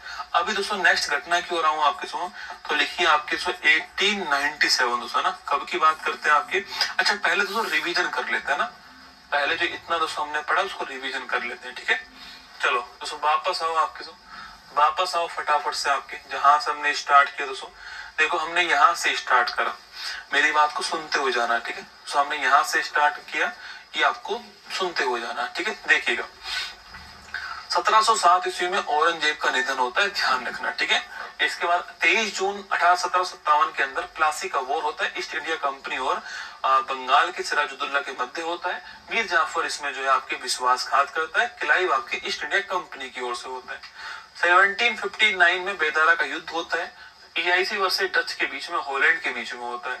1761 में पानीपत का थर्ड वॉर होता है। पानीपत का फर्स्ट वॉर 26 के अंदर बाबर और इब्राहिम लोदी के बीच में होता है। पानीपत का सेकंड वॉर 56 के अंदर अकबर और हेमू के बीच में होता है। थर्ड वॉर जो है वो आपके 1761 में पानीपत का थर्ड वॉर हुआ, नोट करना। और अहमद शाह अब्दाली और साथ में मराठाओं के मध्य होता है। तो मराठाओं की ओर से पेशवा बालाजी विश्वनाथ और सदाशिव भाऊ, जो आपको नाम नोट करना है। वहीं पर विजेता अहमद शाह अब्दाली बनता है। 1764 में बक्सर का वॉर होता है। ईस्ट इंडिया कंपनी वर्सेज आपके कौन थे? अवध बंगाल मुगल थे। अवध की ओर से सिजाउद्दौला, बंगाल की ओर से मीर कासिम और मुगल की ओर से शाह आलम सेकंड थे। ईस्ट इंडिया कंपनी की ओर से आपके हेक्टर मुनरो थे। जीतता है दोस्तों ईस्ट इंडिया कंपनी। जैसे जीतता है तो 1765 में इलाहाबाद की संधि होती है। बंगाल का पहला गवर्नर जो है आपके क्लाइव को दोस्तों बनाया गया आपके। और बंगाल का जो द्वैध शासन है आपके, पूछूं आपसे, ये आपके 1765 में बंगाल में स्टार्ट हो गया, ध्यान रखना, ठीक है। दोस्तों अगला क्वेश्चन आपके, नेक्स्ट क्वेश्चन आपके सामने 1773 में रेगुलेटिंग एक्ट जो है आपके, रेगुलेटिंग एक्ट जो है ये आपको ध्यान रखना है, ठीक है। बंगाल का गवर्नर का पोस्ट का नाम बंगाल का गवर्नर जनरल हो गया। पहला वॉरेन हेस्टिंग्स को बनाया गया। 1774 में कलकत्ता में सुप्रीम कोर्ट की स्थापना है। पहला सुप्रीम कोर्ट के जो मुख्य न्यायाधीश थे आपके अलीजा इम्पर आपके यहाँ पर मुख्य न्यायाधीश थे। 1784 में पिट्स इंडिया एक्ट आता है। बोर्ड ऑफ कंट्रोल की स्थापना ईस्ट इंडिया कंपनी पर कंट्रोल करने के लिए स्थापित होती है। 1793 में कॉर्नवालिस जो है वो आपके भारत में स्थायी बंदोबस्त प्रणाली स्टार्ट करते हैं। 3 प्रणाली जो भारत में चलती है आपके, स्थायी बंदोबस्त प्रणाली बंगाल, बिहार, उड़ीसा में चलती है। 19% एरिया में चलती है दोस्तों। और रैयतवाड़ी प्रणाली पूछो आपसे, रैयतवाड़ी जो प्रणाली आपके, ये आपके किसान इसमें हेड था और रीड मुनरो साउथ इंडिया के अंदर चलती है। और महलवाड़ी जो प्रणाली आपके, वो है आपके संस्थापक होल्ट मैकेंजी का नाम ध्यान रखना है, ठीक है। आगे बढ़ते हैं। 1798 में भारत में हैदराबाद में पहली सहायक संधि होती है। 99 में आपके टीपू सुल्तान का निधन होता है। फोर्थ आंग्ल मैसूर युद्ध के अंदर टीपू सुल्तान जैकोबियन आपके दल और लिबर्टी स्ट्री आपके ट्री ऑफ लिबर्टी श्रीरंगपट्टनम, ये 2 बातें आपको ध्यान रखनी है। मैसूर संस्थापक हैदर अली का नाम नोट करना। 1800 में वेलेजली कलकत्ता में आपके फोर्ट विलियम की स्थापना करते हैं। 6 के अंदर बैंक ऑफ बंगाल की स्थापना होती है। बाद में 1921 में बैंक ऑफ बंगाल, मद्रास, बॉम्बे तीनों मिलकर इंपीरियल बैंक बनाते हैं। और 1955 के अंदर स्टेट बैंक ऑफ इंडिया बनता है। 1809 में अमृतसर की संधि होती है। ईस्ट इंडिया कंपनी वर्सेज महाराजा रणजीत सिंह के मध्य होती है, नोट करना। ईस्ट इंडिया कंपनी मैटकॉफ का नाम आपको ध्यान रखना है। मैटकॉफ को ही भारतीय प्रेस समाचार पत्र का मुक्तिदाता कहते हैं, ये आपको ध्यान रखना है दोस्तों। अगला, यहाँ सतलुज नदी को आपके आधार बनाएगा, नोट कीजिएगा। और सुकर चकिया मिशन महाराजा रणजीत सिंह का नाम ध्यान रखना है। भारत का पहला समाचार पत्र पूछूं आपसे, बंगाल गजट का नाम जेम्स ऑगस्टस हिक्की, दोस्तों नोट कीजिएगा ना। 1813 में आपके चार्टर अधिनियम, शिक्षा जो है आपके 1 लाख रुपए, ईस्ट इंडिया कंपनी का चाय और चीन को छोड़कर व्यापारिक एकाधिकार समाप्त यहाँ पर हो गया। 1828 ब्रह्म समाज की स्थापना राजा राम मोहन राय करते हैं। संवाद कौमुदी और मिरातुल अखबार की रचना भी करते हैं। राजा की उपाधि आपकी अकबर सेकंड, दोस्तों नाम नोट करना है। निधन आपके ब्रिस्टल में होता है। 1829 सती प्रथा एंड होती है। विलियम बेंटिंग एंड करते हैं। और राजा राम मोहन राय के प्रयास से एंड होती है। 1833 का एक्ट पूछूं आपसे, ईस्ट इंडिया कंपनी का व्यापारिक एकाधिकार समाप्त हो चुका है। यहाँ पर बंगाल गवर्नर जनरल की पोस्ट का नाम भारत गवर्नर जनरल हो चुका है। पहले आपके विलियम बेंटिंग दोस्तों बन चुके हैं आपके। 1834 में मैकाले की अध्यक्षता में विधि आयोग बन चुका है। वहीं 1955 में एम सीतलवाड़ की अध्यक्षता में भारत का पहला विधि आयोग बनता है, आजाद भारत का, ठीक है। 1843 में एलिनबरो दास प्रथा को समाप्त करते हैं। 1853 के अंदर डलहौजी आपके मुंबई के अंदर, थाने से मुंबई आपके ट्रेन स्टार्ट करता है ना। 1854 में वुड डिस्पेयर शिक्षा का मेगना कार्टा आता है डलहौजी के टाइम पर, नोट करना है। डलहौजी हड़पने की नीति आपके डॉक्ट्राइन ऑफ लैप्स स्टार्ट करता है। पहली टेलीग्राफ सेवा भी स्टार्ट करता है आपके। पीडब्ल्यूडी डिपार्टमेंट की स्थापना भी करता है। अवध को हड़पता है कुशासन के आधार पर। फिर बेगम हजरत महल आपके अवध की ओर से क्रांति में उतर जाती है। 56 में विधवा पुनर्विवाह अधिनियम आता है। ईसा जगदीसागर लेकर आते हैं। और आपके इन्हीं का सोम प्रकाश पत्रिका है, जो कि वर्नाकुलर प्रेस एक्ट में बैन होने वाला पहला समाचार पत्र था। 57 की क्रांति 8 अप्रैल को मंगल पांडे पहले शहीद आपके। भारत में गवर्नर जनरल कैनिंग था। इंग्लैंड में प्रधानमंत्री पॉल स्टॉर्म था आपके। कमल और आपके रोटी आपके इसका प्रतीक चिन्ह था, आपको ध्यान रखना है, ठीक है।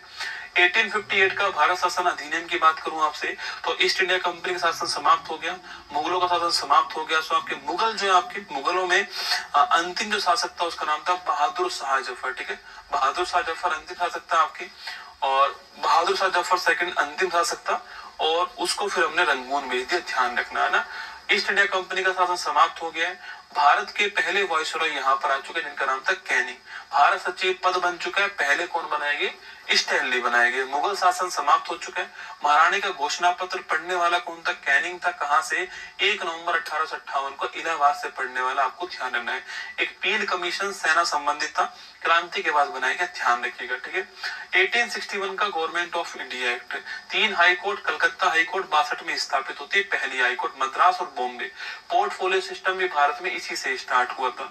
1866 के अंदर इलाहाबाद हाई कोर्ट की स्थापना होती है। 67 में प्रार्थना समाज की स्थापना होती है। महाराष्ट्र में आत्माराम पांडुरंग महादेव गोविंद रानडे का नाम ध्यान रखना है। 1872 की बात करूं आपसे, मेयो के काल में पहली बार जनगणना होती है, अंडमान निकोबार में इनकी हत्या हो जाती है। 73 में सत्यशोधक समाज की स्थापना होती है। महात्मा ज्योतिबा फुले संस्थापक थे इसके, और गुलामगिरी पुस्तक का नाम है, महाराष्ट्र में स्थापना होती है। 75 में आर्य समाज की स्थापना होती है।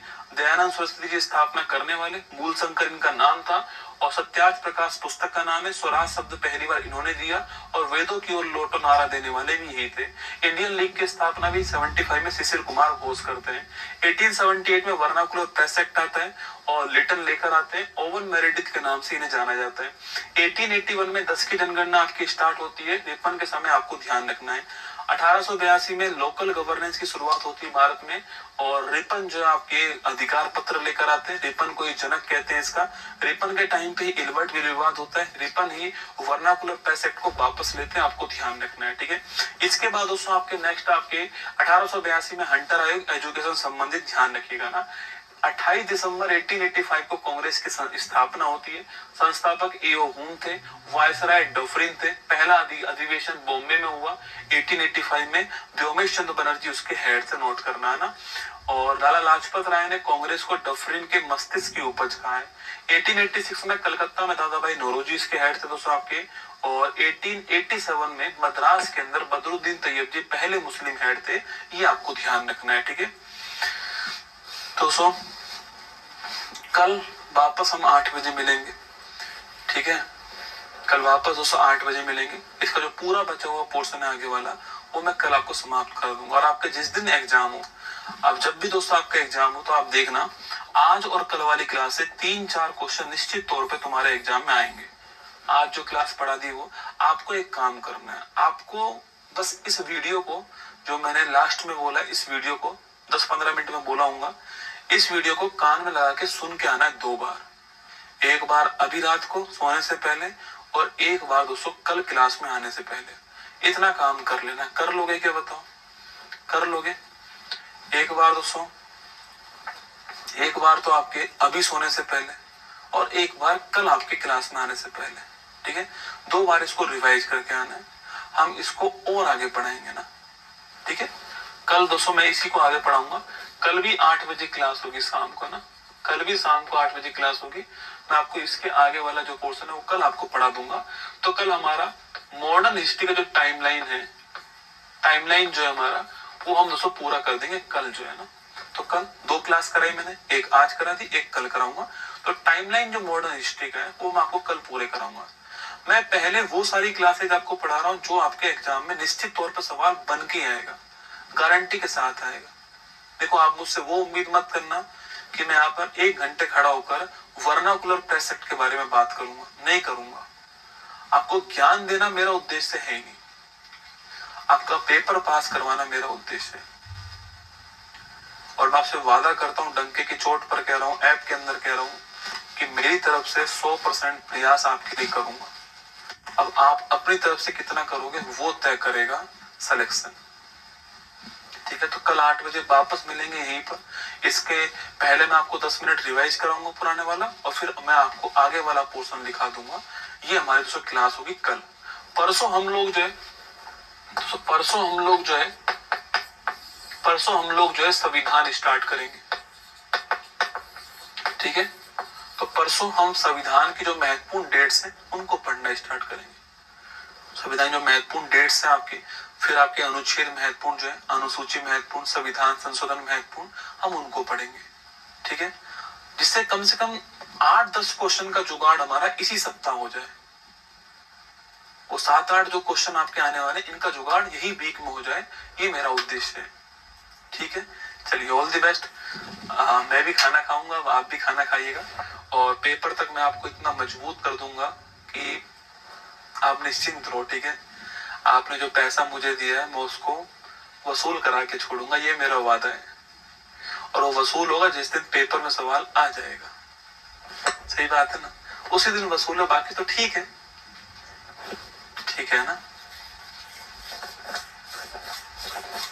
चलो ऑल द बेस्ट आपको। ठीक है, रिवाइज 2 बार करना है, एक बार अभी सोने से पहले, एक बार कल क्लास में आने से पहले। फिर मिलता हूँ आपसे, ध्यान रखना अपना।